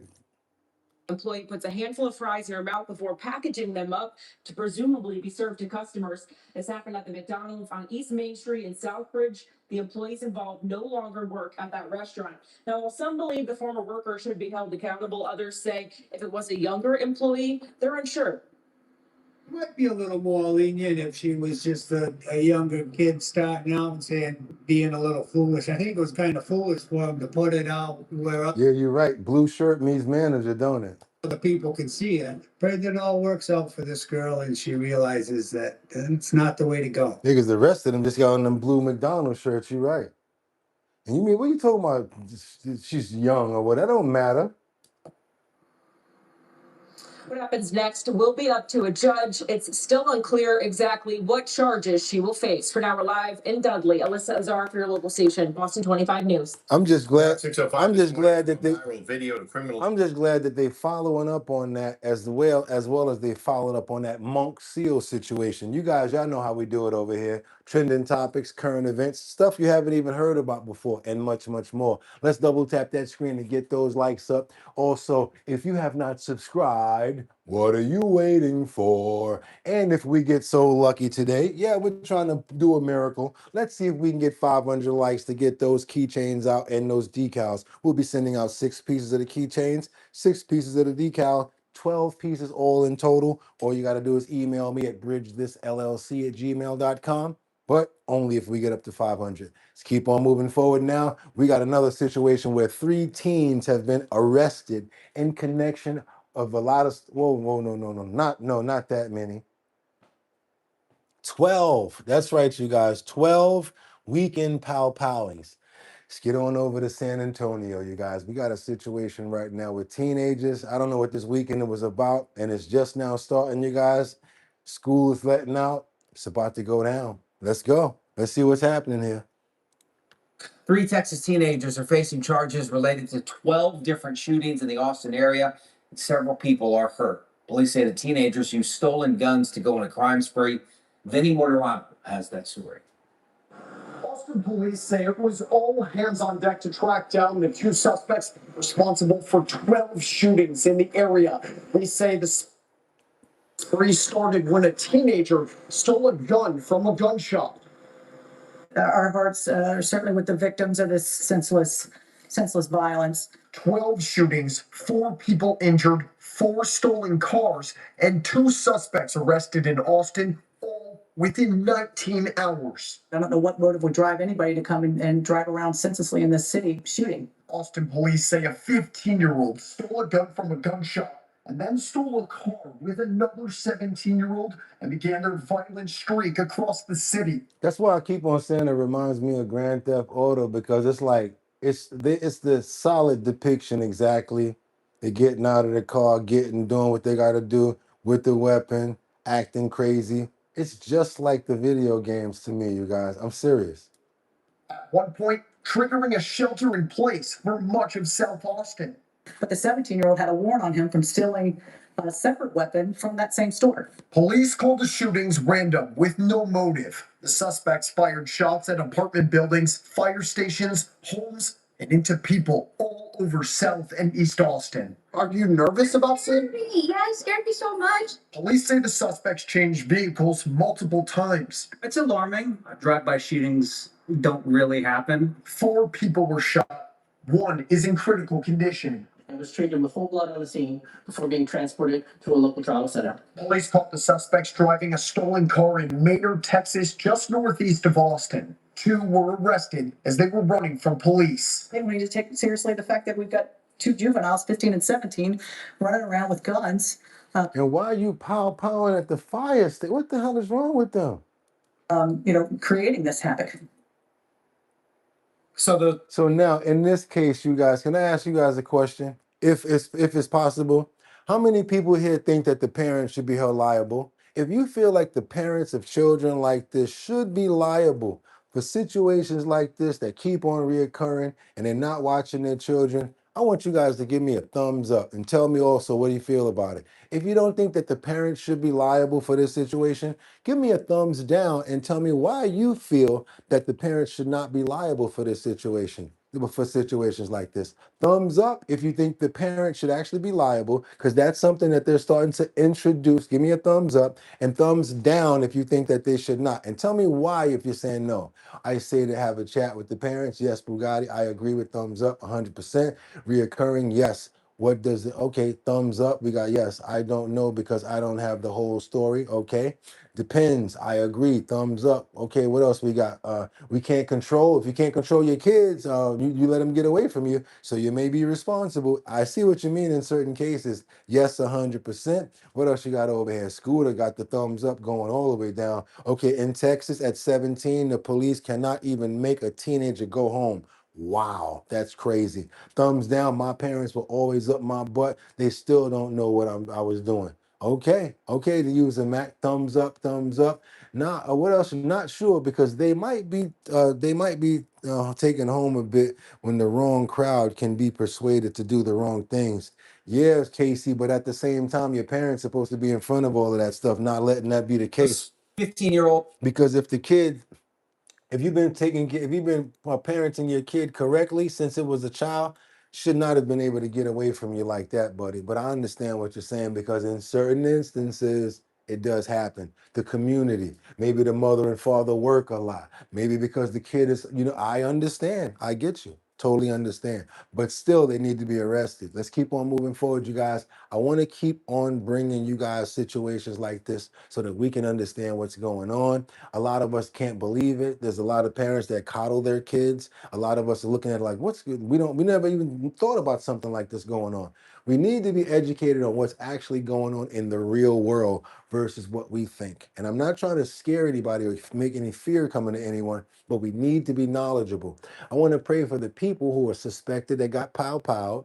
If anybody got hurt in this terrible tragedy, I want to pray for the people that were scared and in fear while this was going on. And I'm glad and I hope and pray that they're brought to justice, and all of the people now can go on and live in calm and civil lives, because that's all that people really care about. And I ask this today in God's name. Father God, we pray. Amen. That's right. We got to pray for each other. Let's keep on moving forward, you guys, because we got another thing we should have prayed for over in China. We had a deadly earthquake that rocks the southern China buildings collapsing. There was stuff falling off the buildings and everything. Check this out, you guys. I know you're wondering what was that? But this is 2 people that's just hanging out, look like they were doing a podcast, and then an earthquake happened. Check this out. China.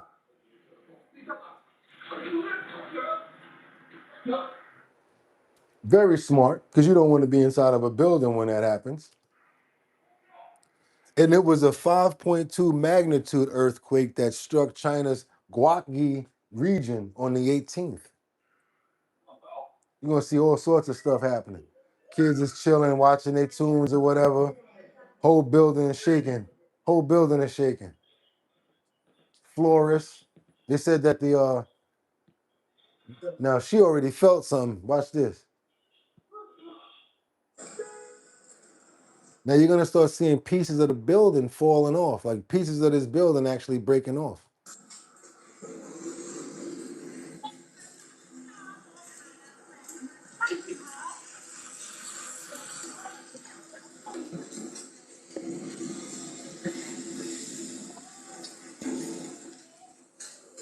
So that's why you don't want to be inside a building if that's going on.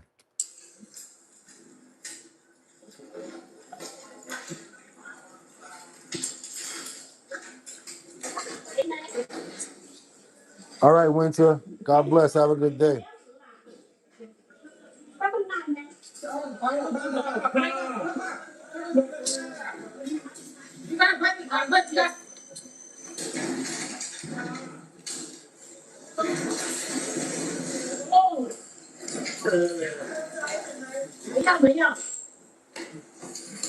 I don't know about y'all, but it look like that building separated from them other buildings.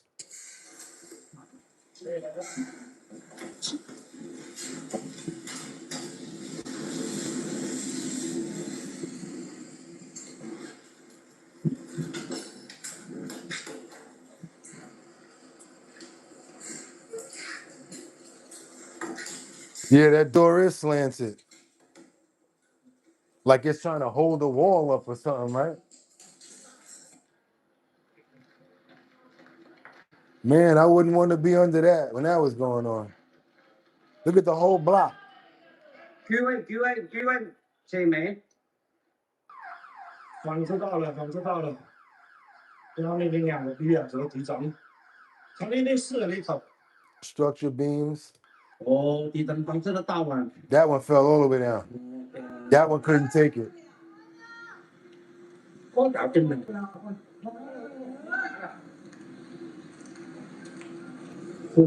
Let's do it right now. Pray for the people there. Hopefully nobody was trapped in that building. Hopefully no elderly, no sick people or anything like that. I would love to pray for the people of China. I will be bringing us up on updates of what happened here.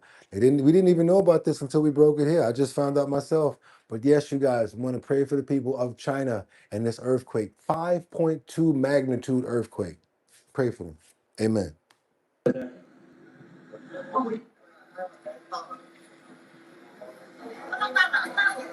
到了，我们几间房子全部到了。没打，没打，没了事，没有事，没打，没人，没人，没人，没人，没打，没打。Yeah, they rescuing people out of there, y'all. They rescuing people out of there. So they got some people out. All right, we got to keep going.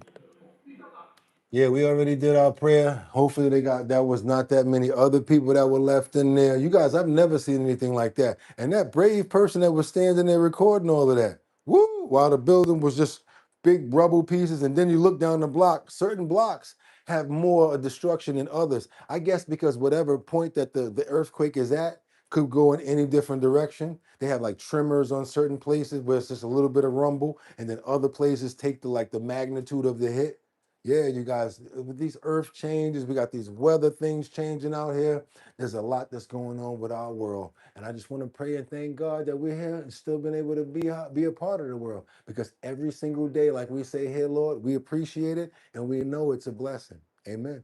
Let's keep on going forward, you guys. We got a peeping T-Tom, a peeping Tom. I can say that word. We got a peeping Tom who was arrested. I'm so glad about this because when you guys hear about it, you're going to be angry.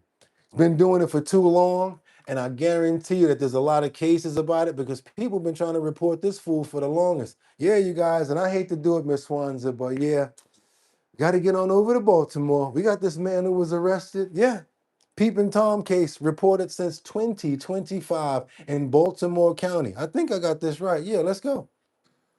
Frank Smith and Douglas A. are residents here in Towson's Donnybrook Apartments off Knollwood Road. The same area Baltimore County Police are conducting an ongoing Peeping Tom investigation. The fact that there may be upwards of 3 peeping toms makes it even more worrying. On Friday, Baltimore County detectives arrested 55-year-old Andre Robinson, who is accused of looking at people inside their apartments through their windows on Knollwood Road. Charging documents say investigators found surveillance footage showing Robinson looking into windows and at one point even grabbing a stepladder to elevate himself to look in. Charging documents state 911 calls reporting someone filming and or looking into apartments in the area are dated back to September of 2025. I'm on the first floor. I don't want anybody like recording me while I'm like in my own business, you know. It is.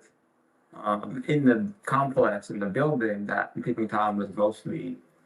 Frank Smith says it's partially why he hasn't had his family, including his sister, over to his apartment. I mean, I'm gonna have her visit my place. Yes, you heard right. You heard that, Angels? This fool has literally got a step ladder looking in people's window. For the first time. The fact that there may be a peeping tom in the area, like that as a whole, makes me feel very nervous for her. We showed you footage back in April catching a peeping Tom on camera outside the Donnybrook apartments. Baltimore County Police say Friday's arrest is part of that ongoing peeping Tom investigation. I'm glad we at least caught one guy that's one peeping Tom off the streets, and hopefully we'll get more in the future. I'm gonna say like this: they better be careful with those peeping Tom incidents, because you know that's just the beginning of something else. That's the start of even worse. Because if they can get in, they might do more. Robinson is being held without bond at Baltimore County Detention Center tonight. Live from Towson, Tori Yorgi, WBAL TV 11 News. Let's go ahead and get this Frederick's creation. Let's go ahead and get it. Frederick Seaton. Let's see what you got to say.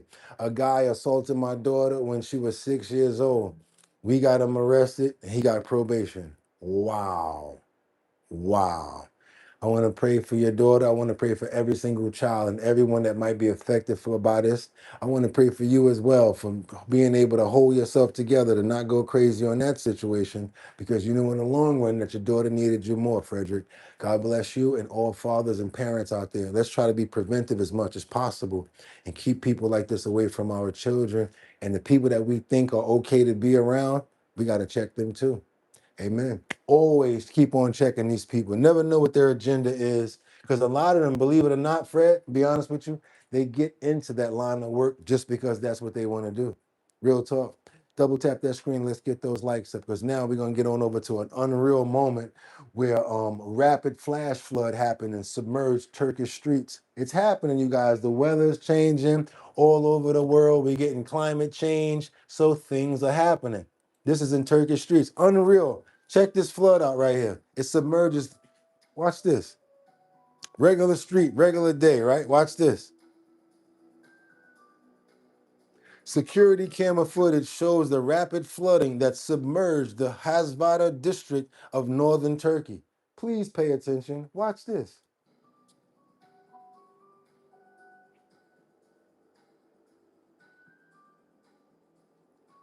Out of nowhere, here it comes. And I don't know what they're standing around for, but okay. Y'all can stand there if you want to. Look, when it starts getting thick, they want to roll out.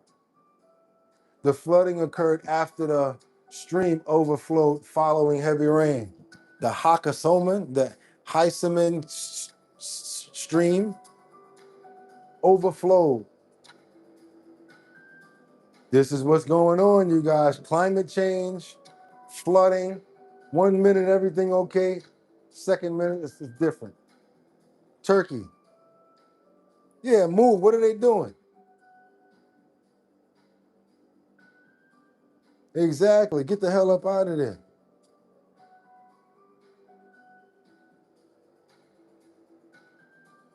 They want to get the footage off for their YouTube channel.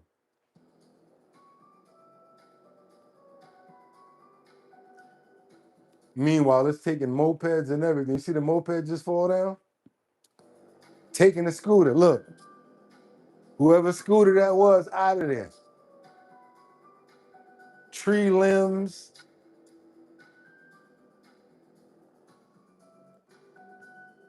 Yeah, I want you to see. I want y'all to see how thick it got while they got their cameras up. Look, look. Oh, they don't want to stick around for this part. They ain't gonna want to stick around for this.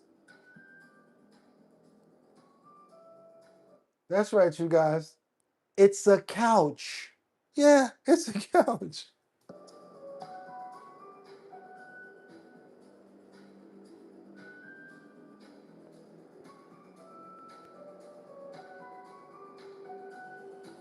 Now you guys understand. Somebody said something smart. Look, exactly. Everyone just watching. One other person said, user never looks dangerous fast, but if it's moving a tree, what's good? It was a moped it was pushing. It was a couch.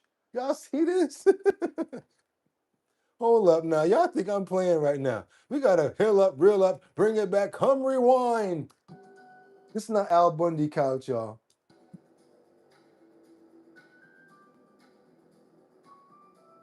And they running over to it. They running to it instead of away from it.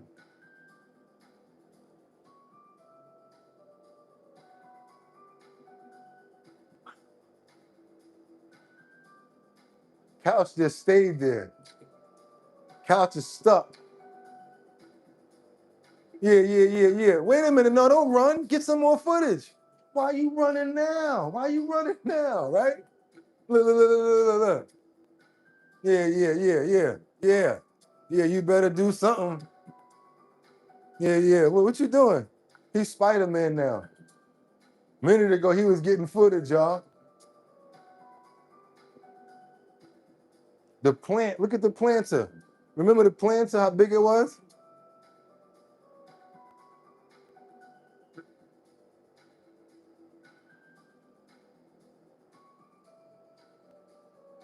Too late, right, y'all?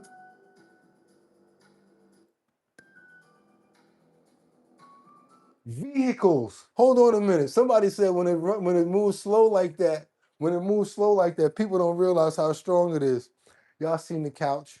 We got vehicles being pushed now. Come on, y'all.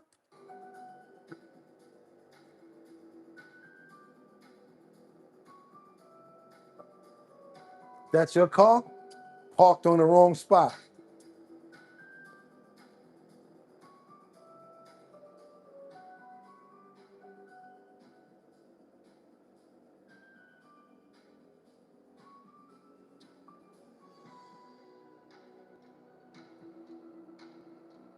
A whole, look at that, accessoride, an entire van.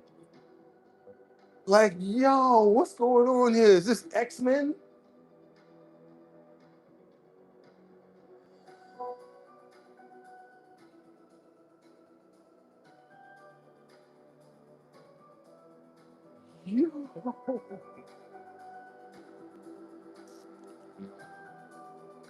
I bet you they don't want no more footage from where they are. They probably had the whole ass, because you know, after a while when it started rushing, they was like, oh, they was getting up out of there. That was crazy. Started from nothing, and then it turned into something that crazy. Let's keep on going, you guys. You know how we do it over here. Our bottom line, trending topics, current events, and much more and more.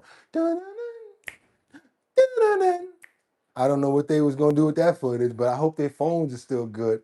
Let's get on over to this undocumented immigrant family that's planning to self-deport to avoid detention. Sad story, you guys. And yeah, this is a family that actually has workers and people that actually were, you know, probably a benefit to our country. We've been shining a light on these stories, at least one video per day now. Want to know what you guys think about this story. I know what we're going to get in the comments, but I still want to know. I want to know, do you think that people and families that are here illegally but still pay taxes, they're here illegally, still pay taxes, do you think that they should be deported or they should self-deport? I want to know what you guys think about this. Let's go. Let's get it. The first, y'all was set off by the couch on the first one. It was like, yo, it was a couch coming down the block. Immigrants in Charlotte say federal agents are still detaining people who are here illegally. Some families, though, have chosen to not wait for that to happen. David Schumann sits down tonight with a father and husband who's decided You get like $2,600, yes, for self-deporting, yes. to self-deport. That was crazy, right, Casey? Andres is alone in Charlotte. His wife and 2 children, ages 9 and 15, self-deported to their home country, Colombia, in March. decision because we don't want to leave. We love this nation. North Carolina has been the family's adopted home since 2015 when Let's they get those likes up, you guys. Let's get those likes up to get these stories out. Come on. arrived on tourist visas, then chose to stay. They pay taxes, and Andres has built a career as a photographer. He says they never felt unwelcome until President Donald Trump took office last year. It was the worst for his teenage daughter. Did you know that since Trump came into office, there's been over 2 million undocumented people that were self-deported? Over 2 million. Knowing that maybe my dad and my mom, they're gonna be the thing, who's gonna be taking care of us. So that was her panic attacks. It is very hard to know that your kids are under this pressure. The Department of Homeland Security claims more than 2 million people self-deported in Trump's first year. DHS offers $2,600 to do so and a free flight out through their CBP Home app. A spokesperson said in a statement to Queen City News, "We encourage every person here illegally to take advantage of this offer and reserve the chance to come back to the U.S. the right legal way to live the American dream. If not, you will be arrested and deported without a chance to return." A very strong message that this is a unwelcome time to be a non-citizen in the United States. Emmanuel Gomez Gonzalez with Siembra NC, an organization supporting the state's immigrant community, says they know of about a dozen cases in the last couple months in which people who are detained sign away their right to a trial, choosing to leave the U.S. instead. Because detention is really that much of a pressure on people. We got people in the comments that saying paying taxes or not. Law is law coming from Kevlar. Jolena said the paying taxes. We got there is a legal way to enter our country, says Frederick.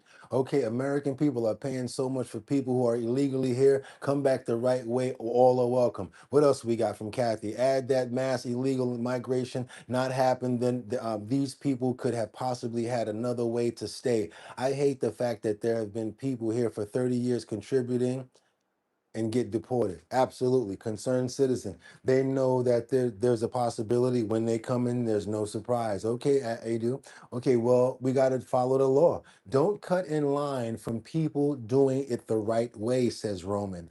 The right way or no way, says Amanda. What else we got? Not saying don't come, saying come the right way, says Frederick. Let's keep on going. We got to be vetted. We don't want felons or yeah, we don't want felons or pedos. I got you. I got you. I see what you're trying to say. Let's go.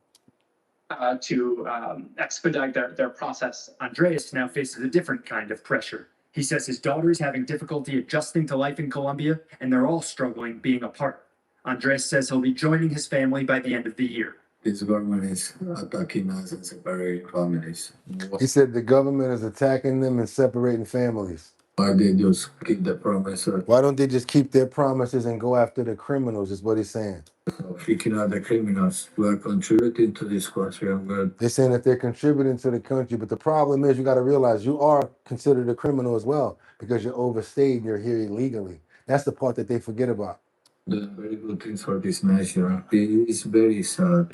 Yeah, but you should have did it the right way. Also, you had 9 years. Come on, man. You should have been rocking for 9 years. What's going on? You had 9. You didn't have 5 on it. You had 9 on it. Could have did something in that time. I gotta say it. Let's be real about it, you guys. Let's be fair. What you got? They are criminals if you're here illegally. That's the first crime. That is the first crime. Just so you guys know. Well, you broke the law as well. That's right. The first crime is not going back, or once you cross the border illegally, that's the crime. Anything after that, you guys can say what you want to say, but that's the first crime. Let's keep on moving forward, and it is what it is. Let's go. We got to get on over to Belgium. I got nothing but respect for this one here. Imagine everybody on the team is hurt. Everybody's down, and we're not talking about the water boy on this one. We go get the cleanup guy. No, I'm not even going to do that. I can't even say that. I'm going to have to say the towel boy. And next thing you know, the towel boy comes in, and at least he holds true to what needs to be done. I'm going to say this. Let's get right into it. We're going to go to Belgium, where we've got a shock putter who goes viral for running for her team. She saves the team from disqualification. I did say that she was a shock putter, and she's a very large woman. But guess what? She did not want her team to get disqualified. She said, There's nobody out there that's going to run for us and we're going to get disqualified. I'm going to step up. I'm talking about this lady does shot putting, pole vaulting. She does nothing that has to do with running. But guess what? She said, I'm going to run because I don't want us to get disqualified. And you know what everybody said? I'm going to put a cherry on top of it and I'm going to be along with them as well. I think that she should have got the gold. I don't care. She should have got the gold. That's right. This shot putter did not let her team down. A shot putter showed what it really means to take one for the team. She stepped out of her comfort zone and bravely filled in for two injured Belgian teammates on the world stage. Here's CTV's Kevin Gallagher on how she conquered every hurdle in her way.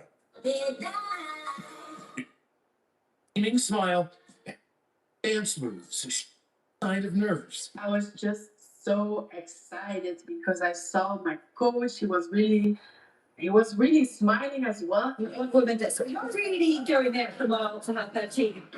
The 100-meter hurdles are far from the 29-year-old's specialty. When I was younger, it was never my favorite event because it was a bit scary for me. Boomquo is the Belgian national champion in hammer throw and shot put, an event she finished seventh in at the European Team Championships in Poland. Jolene Malika Bumquo of Belgium there in lane 2. She found herself carefully clearing hurdles in a race she stood no chance of winning, all to honor her country. Okay, that's fine. I'll just take one for the team. That was my thought. Injuries sidelined the two Belgian hurdlers, so instead of watching her team face disqualification, Boomquo stepped up. It was just Yeah. That's what you call sportsmanship. That's what you call taking one for the team. And you know what? I would be so, if I was Belgian, I would be so proud to be Belgian right now.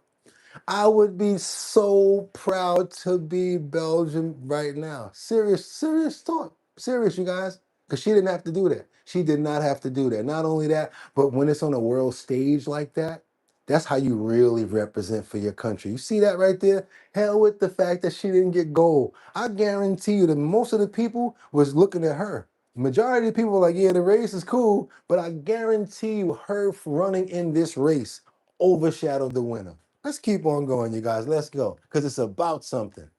for the team. That was my thought. Injuries sidelined the two Belgian hurdlers, so instead of watching her team face disqualification, Boomquo stepped up. It was just you only get once, just do it. She won 2 points for Belgium at the hearts of thousands on social media. Commenters calling it a gold medal for team play, an inspiration. And one simply wrote, "Love this story." I really like it that people are picking it up, that this is about team playership, team spirit. While Boomquo enjoyed her race down the track, she has her eyes on qualifying for the Olympics next year in a sport more her speed. Kevin Gallagher, CTV News, Ottawa. She's already a Olympic gold medalist and don't even know it. Some people just carry that with them, you guys. Some people, you just can't take the quality away from them. You can talk and say what you want to say, but you cannot take that away. Look at that. Frederick said, what an athlete. She's beautiful. Look at her. She ran fast, too. She ran her best. And what was funny was she was straight up stepping over all of them like this, right? She was stepping. Everybody else was going all hard. She was like this, just walking. She was just walking right over them, right? And the funny thing about it was, I don't know if you noticed, but everybody was really digging to try to win the race the right way. But nobody was really paying attention to those runners. Can I ask you guys a question? Who won that race? Because they ain't really say it. They was talking about her, right? See what I'm saying? Just double tap that screen and get those likes up. Because sometimes when it comes from here, they can't take that away. Same thing I'm trying to tell you guys when it comes down to us. The quality will never go anywhere. It's just what they want to do to you. So no matter what they want to play with, we will be back on top because we remain number one. They can do what they want. Let's go. Let's keep on going, you guys, because we got to get into something that I really want you guys to, let me make sure that we at that point right now. Are we there? Oh yeah, we there. One of my favorite segments of Our Bottom Line. The health and wellness section. Sean. What are we about to do right now? We're going to go back to the way we started. How we started this, you guys. Y'all remember how we started this? Anybody remember? I'm not even going to wait. we started the health and wellness section talking about good products versus bad products. We talked about deodorants. We've talked about dish detergent. We've talked about soaps. In the beginning, that's what started off our bottom line's health and wellness section. So guess what? In the tradition of being the same way and never changing to the way that we started, we going back into time, because this is important. I really need you guys to understand, as soon as I find out something, and especially when it's something that you and I use every day, we got to talk about it. I want to know something right now. When you were growing up in your years of life, period, let me know the sorts of lotions that you guys bought. What was your favorite lotions? Was it Pond's? Was it Jergens? Was it Vaseline? Does anybody remember Red Fox? I remember Red Fox. There used to be some grease that they used to have called Red Fox. I thought it was actually the Red Fox grease. What else do I remember? I remember Vaseline, Aveeno. Let me ask you guys a question. Please, let's go for it. I need to ask you guys a question. What are the lotions that you guys remember using? The ones that you went to a lot. I'm going to tell you mine's. Jergens. Always had a bottle of Jergens in the house. I remember that since I was 6 years old, 7 years old. Always remember Jergens. Yes, Sanford and Son, but guess what? They actually had a lotion or a hand cream called Red Fox, Fox, XX. Let's go. We got Jergens and Vaseline. We've got more people in here with Eucerin.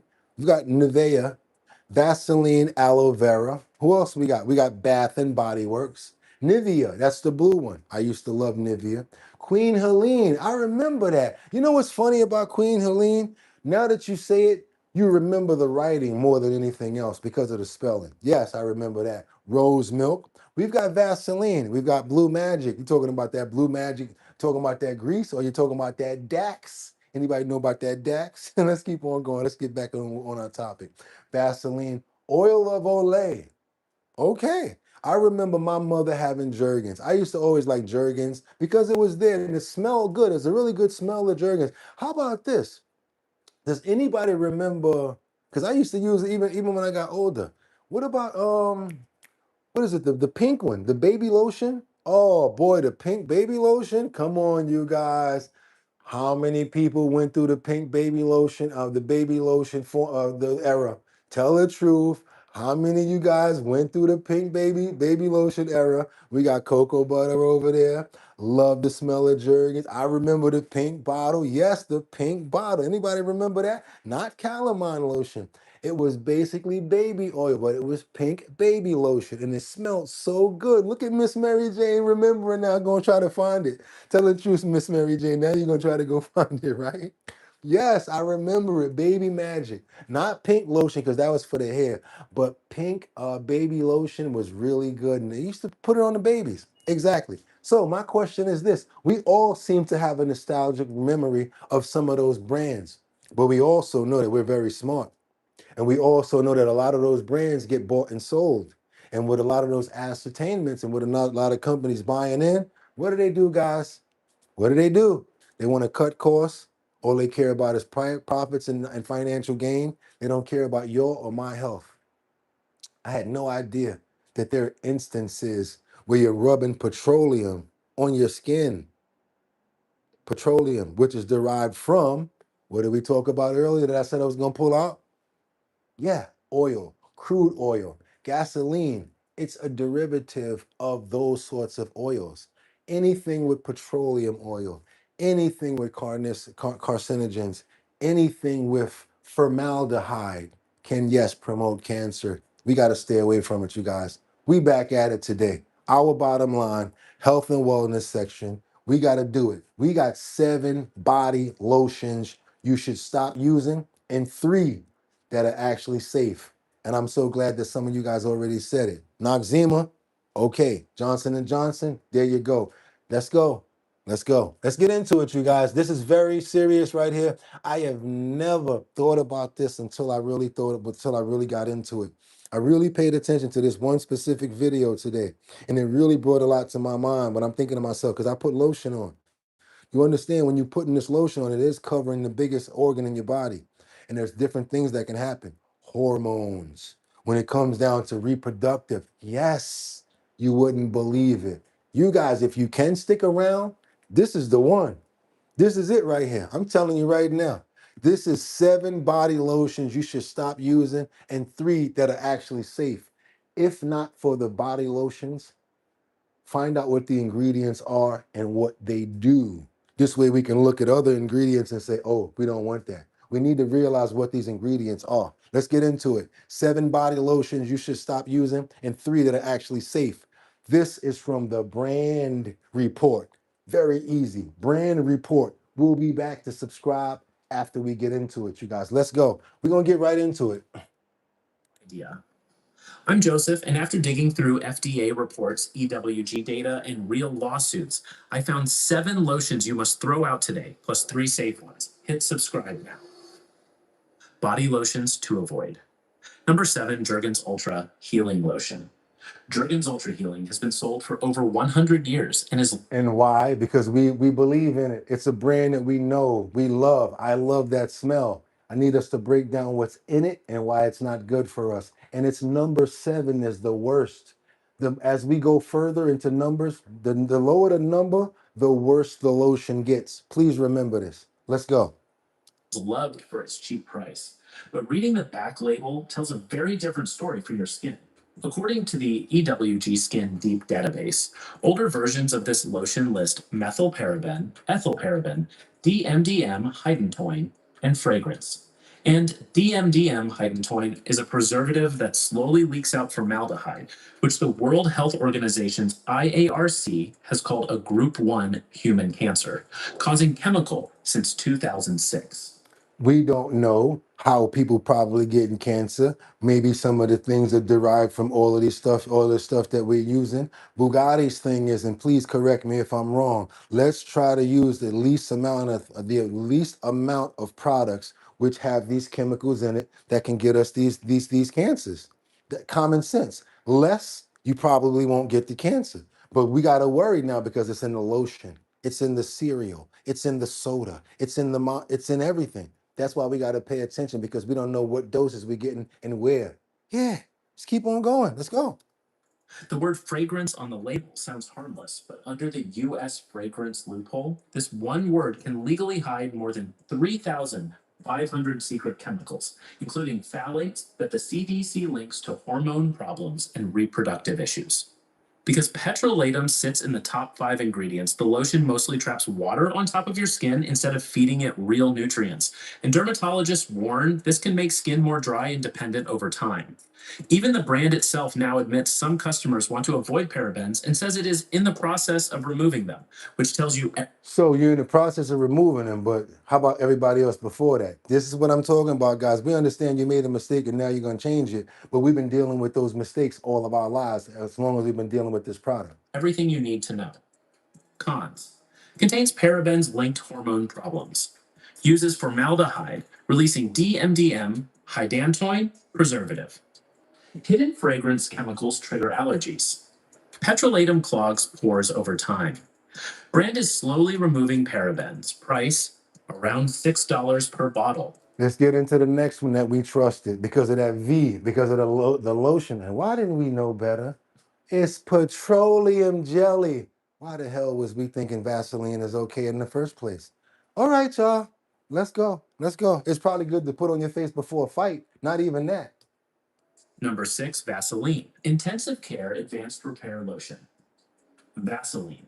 Intensive Care Advanced Repair is one of the top-selling lotions in America, but most buyers do not know that the main moisturizing power comes from petrolatum and mineral oil, both of which are byproducts of the same crude oil used to make gasoline. Crude oil. Do we want anything that's a byproduct of something that's made and used to make crude oil on our skin? Just light questions coming out today, you guys, because it really should be 1 + 1 = 2. Shouldn't even be that hard to figure out at this point. And yes, we're not going to just be the ones that knock around the companies. We also got solutions at the end because you guys may have already been using the right lotions. This is why it's okay to spend a little money on that lotion. Think about it now. Is one of the top-selling lotions in America, But most buyers do not know that the main moisturizing power comes from petrolatum and mineral oil, both of which are byproducts of the same crude oil used to make gasoline. The US FDA only allows highly refined petrolatum, but the European Union has already restricted it because some lower grade versions can be contaminated with PAHs, a group of chemicals tied to cancer in over 60 studies. The lotion also lists synthetic fragrance, glycerin, and stearic acid first, but it gives almost no real nutrients like vitamins, ceramides, or fatty acids that your skin needs to repair itself. Lotion should actually have some ingredients in it, maybe some vitamins, maybe some calcium, maybe something that actually replenishes the skin and does something for the skin. As we get deeper into these products, you're going to see less and less good stuff and more bad. Because petrolatum forms a plastic-like film on top of your skin, it can block pores, trap bacteria, and even reduce how well your skin breathes, which is the opposite of what deep repair should mean. The American Academy of Dermatology says fragrance is one of the top 5 causes of contact dermatitis. Please understand, I got to keep on stressing this to you guys. The word fragrance means that we can put 3,000 different things inside this product. If I put fragrance on the label, that means I can put 3,000 different ingredients in this product under the category of fragrance, and I do not have to explain that to you. And Vaseline lotions almost always contain it. Cons: petrolatum is petroleum oil byproduct. Banned at higher grades, EU. Adds fragrance, linked skin rashes. Forms plastic film blocking pores. Lacks real vitamins or ceramides. Forms plastic film blocking. Makes sense. It's just like when you play around with anybody used to put school glue on their hands. You put the glue on your hand. Remember, you put the Elmer's glue on your hand, and you let it make your fingerprint. You pull the whole thing off like that. Imagine that, but just like a lower dosage, a little bit more water to dilute it. Is your skin being able to breathe if you leave that on there? Look at it like kind of like that, but like a thinner film that's not being taken off and you're actually applying it yourself. Let's look at it like that. Price around $7 per bottle. Have you been using Vaseline intensive care for years without knowing this? Tell me in the comments. I want to see how many of us got fooled. Number 5, Nivea Essentially Enriched Body Lotion. I'm sorry, you guys. You said that you used it before. I did too. Ain't our fault. They trying to get over on us. They doing this to us. And I told you, as we keep on going on, it gets worse. Nivea, oh my God, Essentially Enriched also has the petroleum-based oils, which are derived from gasoline, the same family of products used in grease and in candles. You think I'm lying? Okay. Nivea Essentially Enriched is sold in over 170 countries and is famous for its blue tint and sweet smell. But that smell is exactly the problem most buyers never notice. The ingredient list shows mineral oil, paraffin, and microcrystalline wax in the top half. These are all petroleum-based oils. The same family of products used in candles and engine grease, just refined to a higher level. Many older Nivea process that about 10 more times and make it thinner.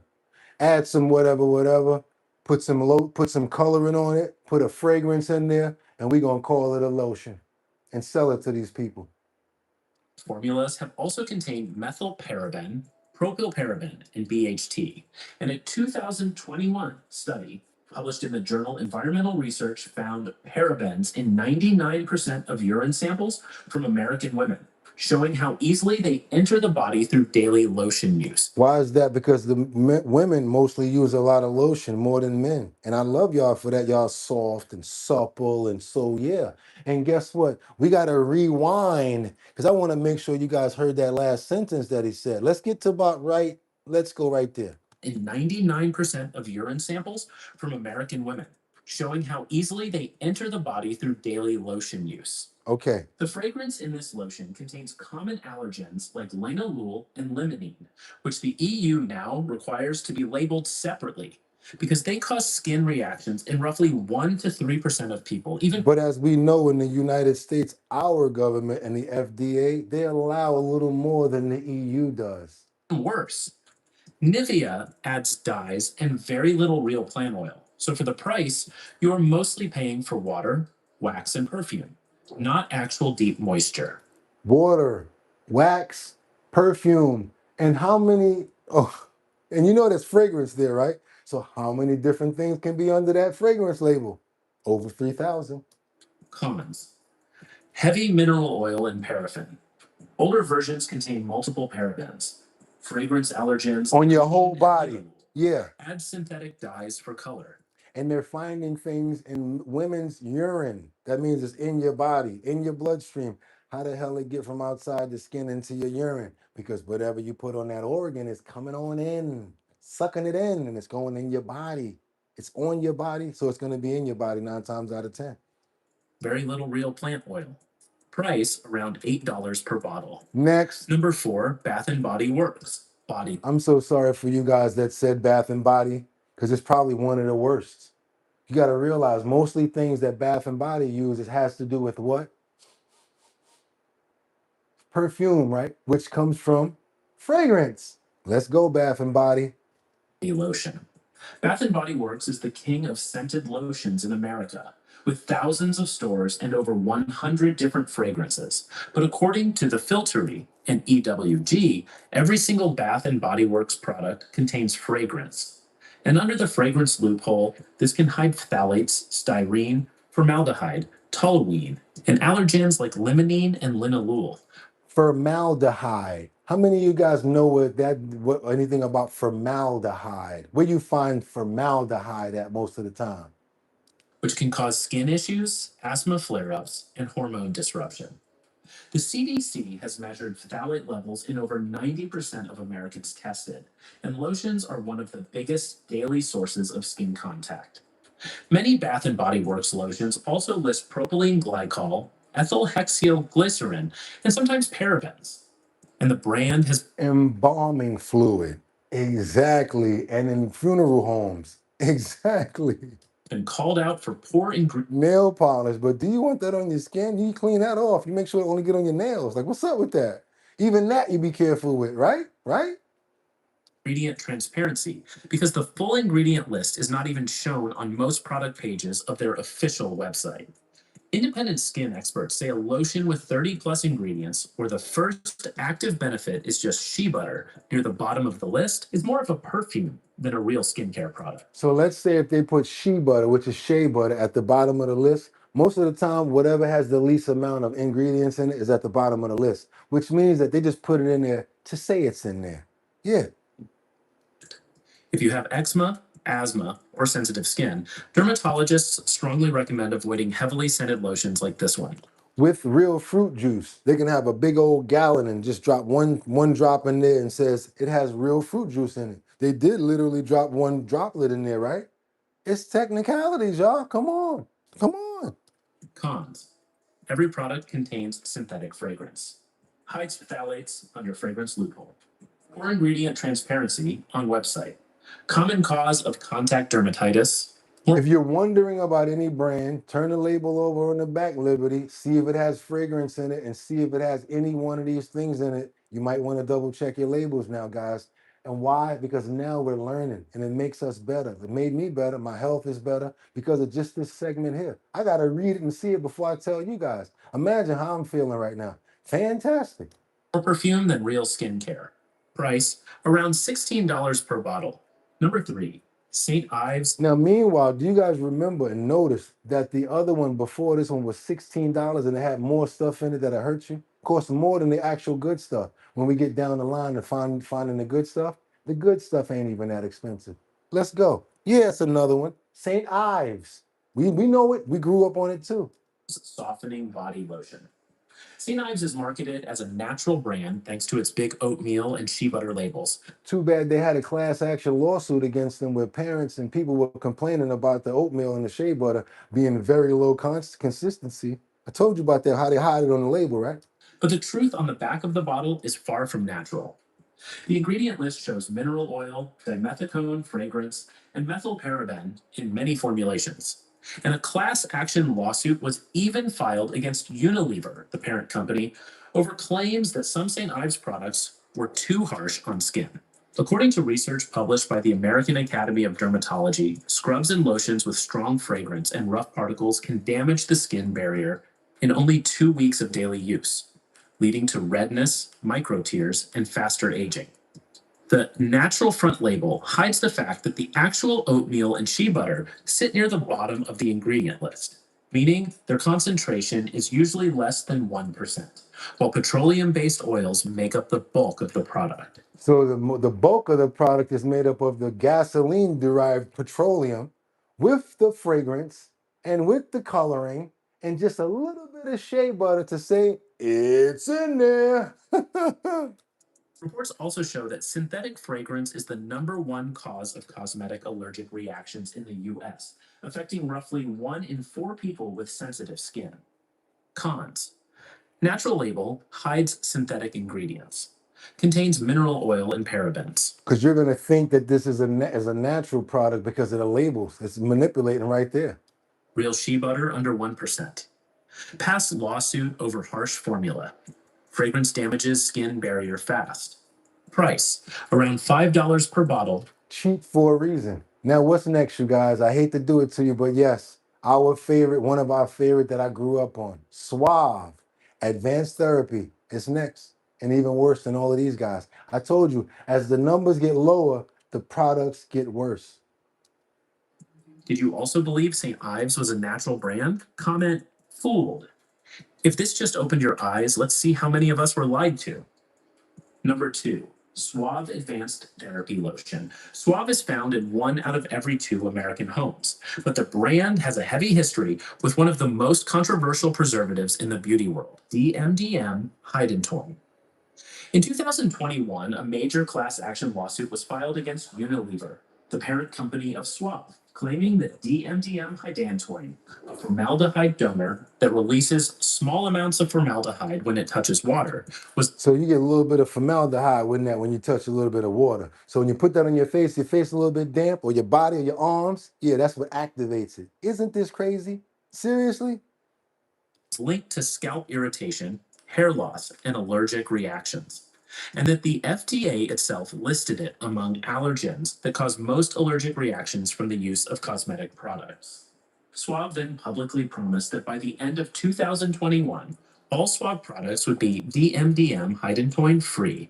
But this is why you guys got to make sure that you look at those labels, because you do know a lot of these stores have old product, 2-3 years old and stuff like that. You be like, oh, I ain't worried about no lotion date, no expiration date on no logo, no lotion. You don't want nothing from back then, 2021. And they definitely be doing it, selling old stock, 99-cent store. Oh, it's cheap. Look at this, y'all. They got some Suave in here. Oh, but it's from back. Yeah, why you think it's in the 99-cent store, one of them cheap spots? Because it ain't no good. Many older bottles are still sitting on shelves and in homes today. On top of this, Suave Advanced Therapy Lotion uses heavy mineral oil, synthetic fragrance, and dyes. That's it. Giving very little mineral oil, synthetics, and dyes. Absolutely nothing else. Nothing else you're getting from Suave. 3 pieces of garbage. That's it. Hydantoin free, but many older bottles are still sitting on shelves and in homes today. On top of this, Suave Advanced Therapy Lotion uses heavy mineral oil, synthetic fragrance, and dyes, giving very little actual skin nutrition for the very low price. Cheap is not always safe, and a lawsuit-heavy history is a serious red flag. Beyond the formaldehyde concern, the lotion also relies on cheap thickeners, synthetic dyes that the EWG flags as moderate hazard, and color additives that bring zero skin benefit but can still trigger redness and rashes in people with sensitive skin. The American Contact Dermatitis Society has repeatedly named fragrance and preservatives as the top causes of skin reactions in the US, and skin doctors confirm that switching to a cleaner, dermatologist... Stop using that Suave shampoo. Don't use the conditioner. It's got so many chemicals in there that you guys would not believe. You might as well be washing your hair with Tide. Seriously, you have no idea what's in that stuff, especially from now what you're finding out. And why is it so cheap? Tested lotion often clears up itchiness, dryness, and breakouts in just 30 days. And I'm going to just let you guys know, you got to know from #1. I know you, even if you don't know #1, common sense should tell you #1.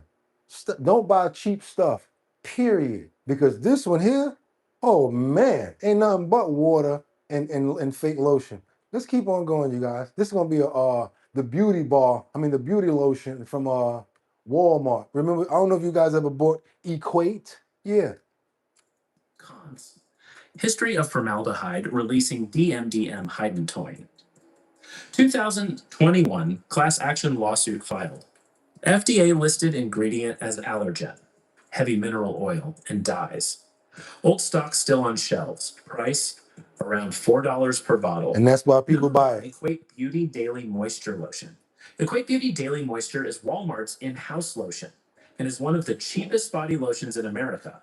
But cheap often Jolena said it broke her out. See? Means dangerous corner cutting in the formula.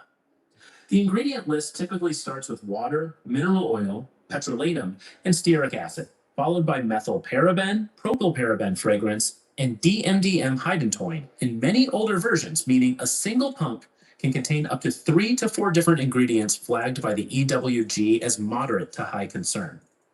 A 2020 study in the journal Reproductive Toxicology found that women with higher paraben levels in their urine had measurable changes in hormone activity, and daily lotion use is one of the top sources. So yes, women, be very careful if you use lotion every day. If you're a person like me that take a shower every day and want your skin to be moistened and everything back, you got to realize your skin is sucking all of that in. Yeah, so it's got to be the good stuff, and we about to get to that.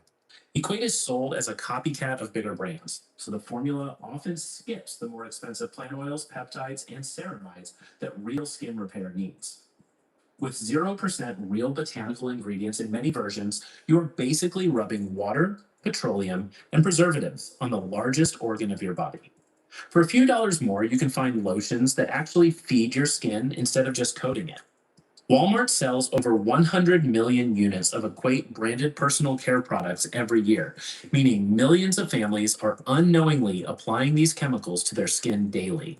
And dermatology research confirms that skin can absorb a measurable percentage of whatever is applied to it within minutes.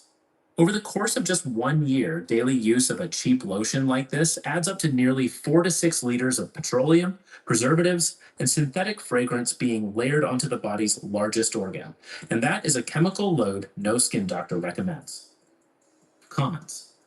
Combines parabens, fragrance mineral oil, DMDM, hydantoin in older versions. The worst. Mostly water and petroleum-based oils. That's it. No real botanicals or ceramides. Linked to hormone activity changes. Price. Who would want anything linked to hormone activity changes? The last two and the Suave had that too, just so you know. Around $3 per bottle.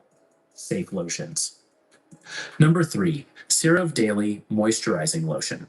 CeraVe Daily Moisturizing Lotion was for... Let's get to the good stuff. I'm not waiting, not holding back, you guys. Here come the good stuff. Don't say that Boogotti not showing you the good stuff, because I showed you the bad stuff. Now we're going to start from 3, 2, 1. I'm sure you guys have seen CeraVe before, but what do you think the number 1 is? I'm asking you right now. I'm not even going to wait. What do you think the number 1 good lotion is? And you've seen it before. It's been advertised. You probably actually bought it. What do you guys think the number 1 lotion is? You still got time to tell me. Come on, let me know in the comments. First created in 2005 by a team of board-certified dermatologists. And today, it is one of the most trusted drugstore lotions in the United States. Most of the time when you get a tattoo, if a good tattoo artist is going to give you this, they're going to tell you to use this. This is what they're going to say. Somebody know their stuff. Woo, we got a couple of people in here that know their stuff. If they don't know number 1, they knew number 2 and number 1. Hey guys, y'all been doing y'all lotion homework up in here. Okay. With over 70,000 5-star reviews on Amazon alone. The most powerful part of this lotion is that it contains 3 essential ceramides 1, 3, and 6-2, along with hyaluronic acid, and is developed with dermatologists. First time we heard that word, and you think it's funny when you hear it on a commercial. Hyaluronic, hyaluronic. You hear that from that Cindy Crawford commercial. Hyaluronic.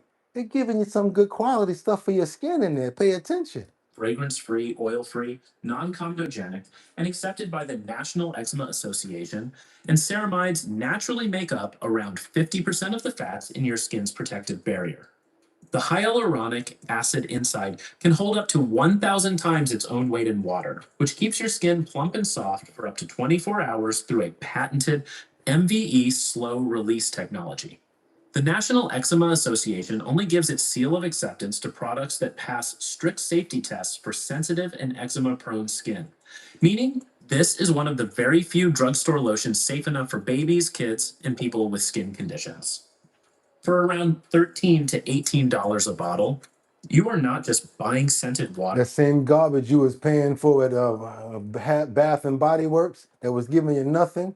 Yeah, this is the real stuff right here, you guys. We getting into it. You are buying a real science-based formula that helps repair the skin barrier from day one. Pros. Contains 3 essential skin ceramides. Added hyaluronic acid for hydration. 24-hour MVE slow release moisture. Eczema Association approved formula. And guess what? There are no cons. Fragrance-free and non-comedogenic.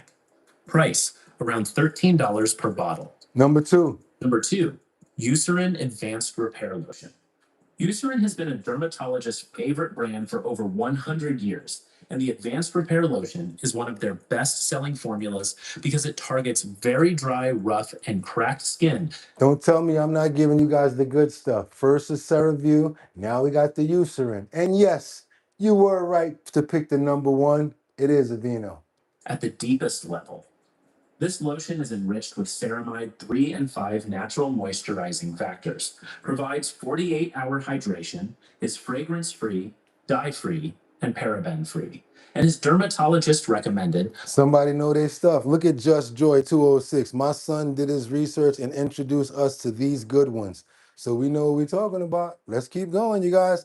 Get the good stuff. With extra ingredients like urea, sodium lactate, shea butter, and amino acids that act as the building blocks of healthy skin. According to skincare research and Eucerin's own data, urea is the gold standard for treating dry skin because it both binds water into the upper skin layer and gently smooths away dead. Let's get those likes up if y'all appreciating it. Clinical studies also confirm that the formula is suitable for mature skin, psoriasis, keratosis pilaris, and diabetic dry skin, which means it is safe for almost every adult. With Eucerin, you guys, every adult. Around 48 hours of proven moisture, you only need to apply it once a day, saving you both time and money compared to cheap lotions. That's what I'm saying. I went to Vegas one time and I bought some cheap lotion. You do not want to be on anywhere that's in the desert with cheap lotion. You're going to know about it. Trust me. Started caking up and everything. Be careful with that cheap lotion. That 99-cent Dollar General stuff is nothing but water and byproducts and fragrance. Which again, remember, anytime you see fragrance in the ingredients, could be up to 3,000 different things that they do not have to explain to you. For about $10 to $13 a bottle, you are getting a 100-year-old dermatologist trusted formula that actually feeds your skin instead of just coating it. Pros. Enriched with ceramide. 20 hours is good. That one said 40 hours is good. You're welcome, guys. I really appreciate the fact that you guys like this. Let's get those likes up. Let's go. Free lipid. 5 natural moisturizing factors inside. Paraben, fragrance, and dye-free. 48-hour clinical hydration proven. Paraben, fragrance, and dye-free. 48 hours clinical proven. Trusted brand for 100 years. Price.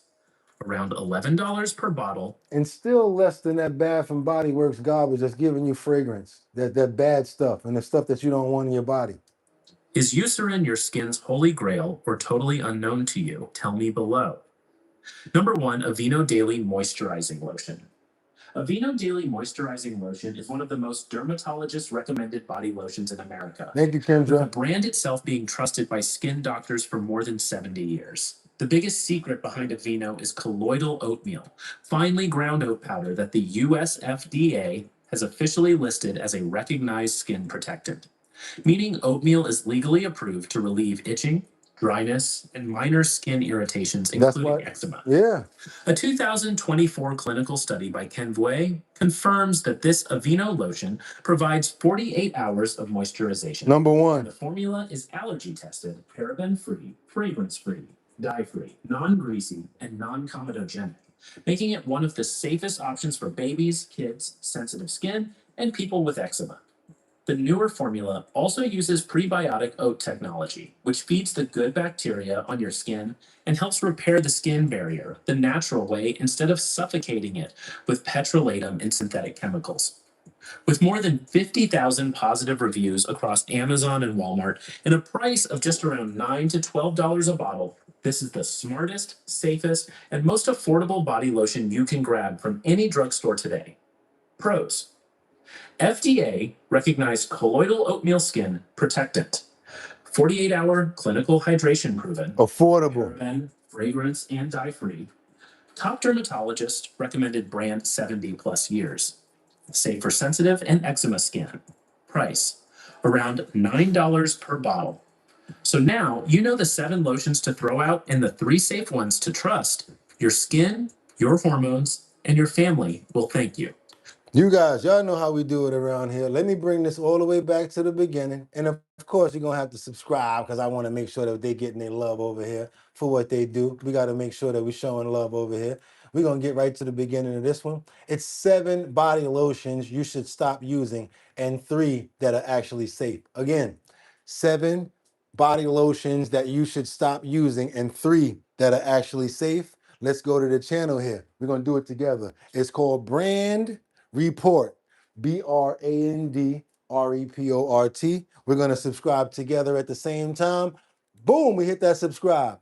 And then we let that go down. We see that arrow go down there. And as we get the arrow, we hit that arrow by the bell and we go to all. That means that we're going to be able to receive all of the notifications from this channel. Same thing that I tell you guys to do over here. When you hit that notification bell down there and go to subscribe, hit the arrow so that you know you're going to get all notifications from when we're on. Also, you guys know if you're a part of our Bottom Lines Discord, this video, yesterday's video, the one before that, we keep them all in one place just in case you guys want to just go there and be like, oh, what was on yesterday? I missed that. Let's see that. You might want to go look at something that has to do with plants. Might not want to go searching. It's all on the Discord. All you got to do is join the Discord. I do the work of making sure that we keep these listed in the Discord. So again, 7 body lotions you should stop using and 3 that were actually safe. You guys, let me know if you appreciate the Our Bottom Line segment today when it comes down to health and wellness, because yes, we work really hard to try to get you guys the best information that we can. Thank you so much, Zion, because you know how we do it. We be up like this sometimes. Nope, that's not good enough. Nope, that's not good enough. As soon as I feel it right here, I'll be like, yeah, I like that. And if I like it, I know you guys are going to like it. It's got to have substance. It's got to have something that's going to be worth our time. Not only that, we got a lot of people that got short attention spans. Got to be good information and clear video. And I got to be on point with it as well. So we make sure that we look at it, we pay attention to it, we research it before we bring it out to you guys. And I only got a couple of hours a day to do that. So imagine the work that we put in over here. So yes, we really appreciate everybody that appreciates our show. We are not number one for no reason. We are number one because we're the best, period. We are the Aveeno when it comes down to this. Not just me, us. And guess what, you guys? It ain't over. Because why? We like to do it a certain way around here. And how do I like to do it? I want to bring you guys to something that I've been paying attention to. I've been seeing a lot of this going on. I love when animals get taken care of. I love when dogs get taken care of. Why? Because they always take care of us. I'm trying to find a bigger video of this person here because what he does is he comforts dogs. He gives them the neck cracks. He cracks their backs. He gives them so much. He's basically a chiropractor for dogs. The way that he loves on them is probably a little too much that people say. But you know what? If you ever have a dog, I think that this man right here would have probably been great for Nova in his advanced stages, like before he even got to the part where he had the disc that slipped. I think this would have been the perfect person. I've actually seen this man realign discs in dogs' backs. This right here, yes, this is the dog's priceless reaction at the chiropractor. Yeah, your dog likes to go to the chiropractor too, and he probably needs to go, believe it or not. And I know it's probably something that we never show over here, but When a dog has comfort and they have that peace come over them, it just makes me happy as well. Double tap that, double tap. Nobody wants their keychain and decal. Let's show some love for Gotti and the fam. Double tap. If you guys want to get those decals and those keychains, that's right, you guys, you still got a chance. Never know. I'm going to be giving out 6 keychains and I'm going to be giving out 6 decals. If we can reach 500, hell, 400. Let's get to 400 and I'll still give them to you guys. Let's see what we're going to do over here. It's just an inspiration to get you guys activated and to make sure that you guys are paying attention to our show. But also, got to give you guys something for showing up and also for the likes. That's right. I want you guys to see this video here. He's not breaking his neck. He's actually helping him. I don't know if you guys know, but it just does something to me that warms my heart to see a dog feel comfort. Let's go. Let's get into it.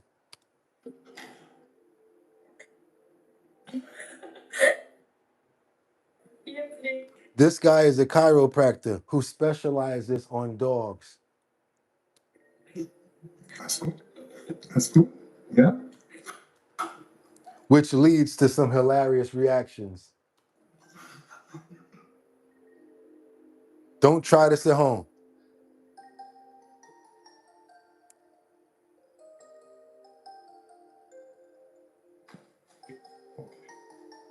He says a lot of dogs have serious issues and they are in dire need of treatment. He is literally aligning this little dog's legs. He's gonna crack his back legs. This man is good. This man, he is blessed. You know, God was like, oh, you wanna do that for my babies? I'm gonna bless your hands. Oh my God, this man is no joke. I'm serious.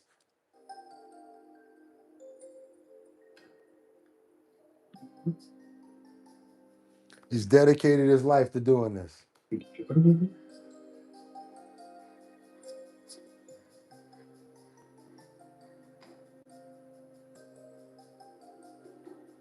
And their response is absolutely priceless.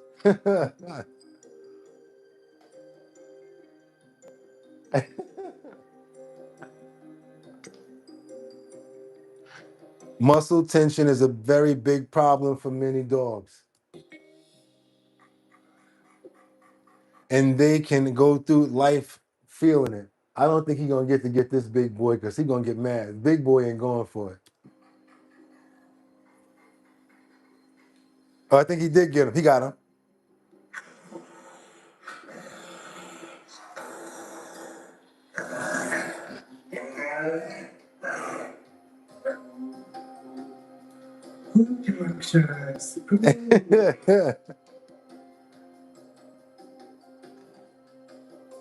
Now you see how he slipped those discs back in, right? That's what I'm saying. You guys gotta go, everyone. Have a wonderful, blessed day. And remember, want to get lit, drink Big Drip. Much love to all of you. Thank you so much, Miss Swanza. I don't know if you guys just saw, he put those 2 discs back in that pit bull's back.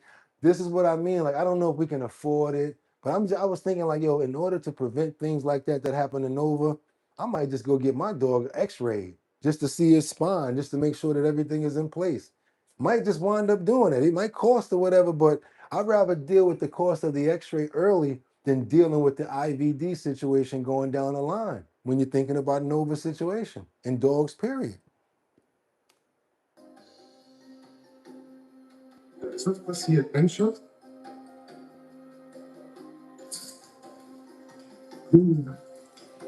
Now, even though they're surprised in the moment, they appreciate him and they're happy that he's doing it.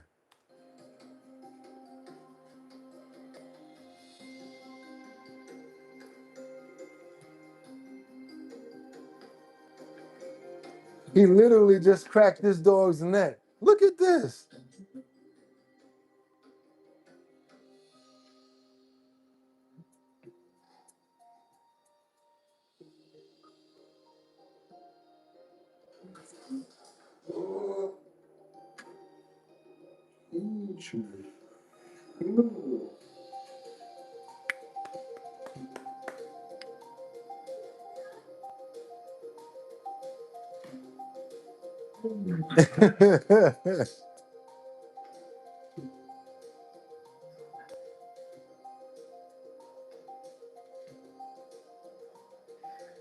You guys get why I'm showing you this, right? You get why I'm showing you this?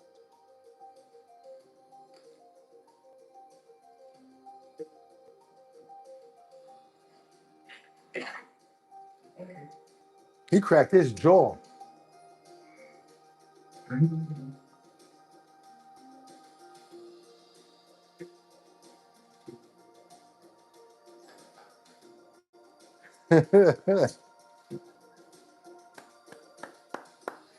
I don't know about y'all, man, but I love stuff like that. I like them to be happy. I love them to be comfortable. I love stuff like that. I love it because we're not the only ones that should be able to have a chiropractor.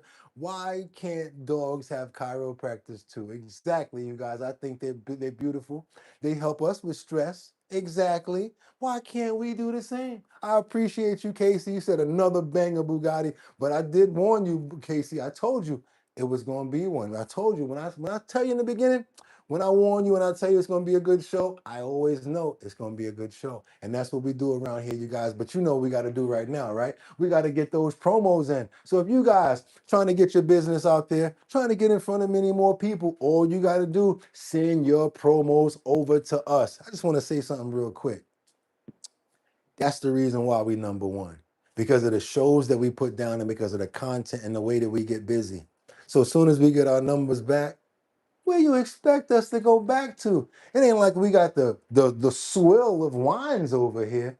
We got the top information. We got the best hosts. And there's nobody, I don't care whatever channel you guys think, ain't no co-host or no family members like you guys at all. You guys, you call yourself mods or whatever like that. I don't call you that. I call you co-hosts and I call you family members because I couldn't do it without you. If I did try, they'll be knocking that door and saying, get them. They'll be having a white jacket for me talking about get them. Nothing but love for you guys. Thank you so much. And I definitely feel the love and experience. Remember to be kind and love for the sake of love. We do it right here, you guys. We got the community. That's what makes me want to go. I had a my morning was going terrible this morning. Soon as my intro come on and I be doing certain stuff and I see y'all, I forget about all that stuff. At least for this time, I'm having a fantastic day because you guys came here. And guess what? Like I said, if you guys trying to promote this our channel over here, send me your promo, bridgethisllc@gmail.com. What? Bridge this llc@gmail.com. I'll put your promo up in the in the post notification area, just like I did yesterday. I seen somebody put a promo up on Discord.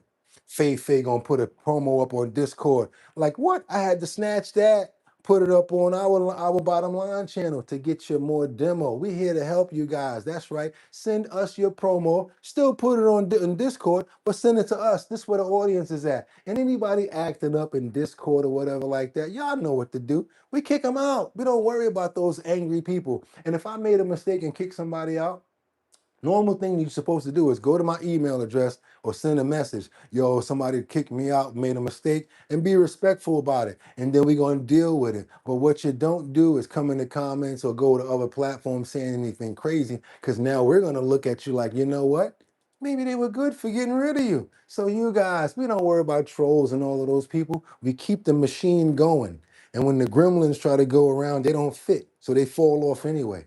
So we're gonna go do a little bit of homework, see who we can help. I always go to the X'd out people and see who got made a mistake and got X'd out. I've even made the mistake myself because the comments go very fast and sometimes you might knock the wrong person off. So we always make that mistake, but that does not mean don't be respectful when you're trying to follow up. With that being said, you guys, y'all know what I'm about to do, right? We got to get those prayers in the air because I am no way in shape or form going to send my people out of here without getting those prayers up. Got to send them prayers up for everybody that left early. I think that was Miss Swanza. I also want to pray for Terry and Teddy. They left earlier as well. I want to pray for good health. I want to pray for happiness. I want to pray for understanding. I want to pray for peace. I want to pray for love because love, oh boy, love is that engine piece that just makes everything just keeps on going. It's the block that's in the motor. I want to just show you guys nothing but love and respect and thank you guys for constantly coming here and we're praying for you. Who we praying for, Jolena? We're also praying for Sweet RV. Can't forget about my brother Casey Ramos. Can't forget about Miss Keisha, Liberty and Justice, Ad Brains, Jeffrey Spilker, Jolena. Who else we got up in the building? Royal, got to say what's up to Audrey. We got to pray for for Mary Tanner. That's how we do it every day. Zion's Choice, we're praying for you. Jordan Dowdy, I hope you really appreciated the show. Shannon, VG, Rebecca Lanyen Bueno, Audrey, can't forget about Rebecca Lanyen Bueno, Jeffrey Spilker, Mark Dorfman. We can't forget about King Fire, Purple, also Cameron, Rebecca Lanyen Bueno. Can't forget about Adrain, Super. We got a new glove up in here. There we go. Super Lania. Okay, the new person. God bless you too. I want to say God bless you to you. Zion's Choice. Can't forget about Sam Champion. Mark Dorfman, Jeffrey Spilker, can't forget about Terry, can't forget about Caressive, can't forget about Angels Among Us, Winter Rising that left earlier too, can't forget about Liberty and Justice, all of our mods. We're going to be having a mod meeting very soon just to bring you guys up to date. We're going to try to make that one interactive on video. And we want to show everybody here love as well, from Purple to Liberty to Casey. Everybody that didn't have a chance to come to the show, can't forget about you, Jordan. Can't forget about you, Mark. Can't forget about you guys. Just want to say, amen. That's right, you guys. And you know what I'm going to do right now, right? Y'all know what's coming up, right? Because we already got the location set and we're making moves in New York. One more week, probably, I'll be able to make my announcement that I've been holding on to for so long. Let me give you guys a little word of advice. Never tell it until you get it signed and sealed. That's why I'm holding on. And this is why I'm talking to you about the Show Your Talent Search. That's coming up in Manhattan, Bronx, Brooklyn, Queens, and Staten Island. Also, one person from here will be able to go on and win, boom, $250. After we put everybody together, we're going to have everybody compete for $1,000. All 5 boroughs plus one person from here. Who's sponsoring it? Big Drip, Hard Punch, and I'm the host, Boogotti NYC, along with my DJ Don Dada, formerly of Black Ink Crew, you guys. You want to be a part of the talent show? You want to see if you can win the 250 and then go on to see if you can compete against everybody to see if you're going to get to that $1,000 mark? All you got to do is go over to the website, www.drinkbigdrip.com. That's right, www.drinkbigdrip.com. Go to the first page, put your email in the notification area. We'll keep you up to date on where we're going to be and where we're going to be pulling up at.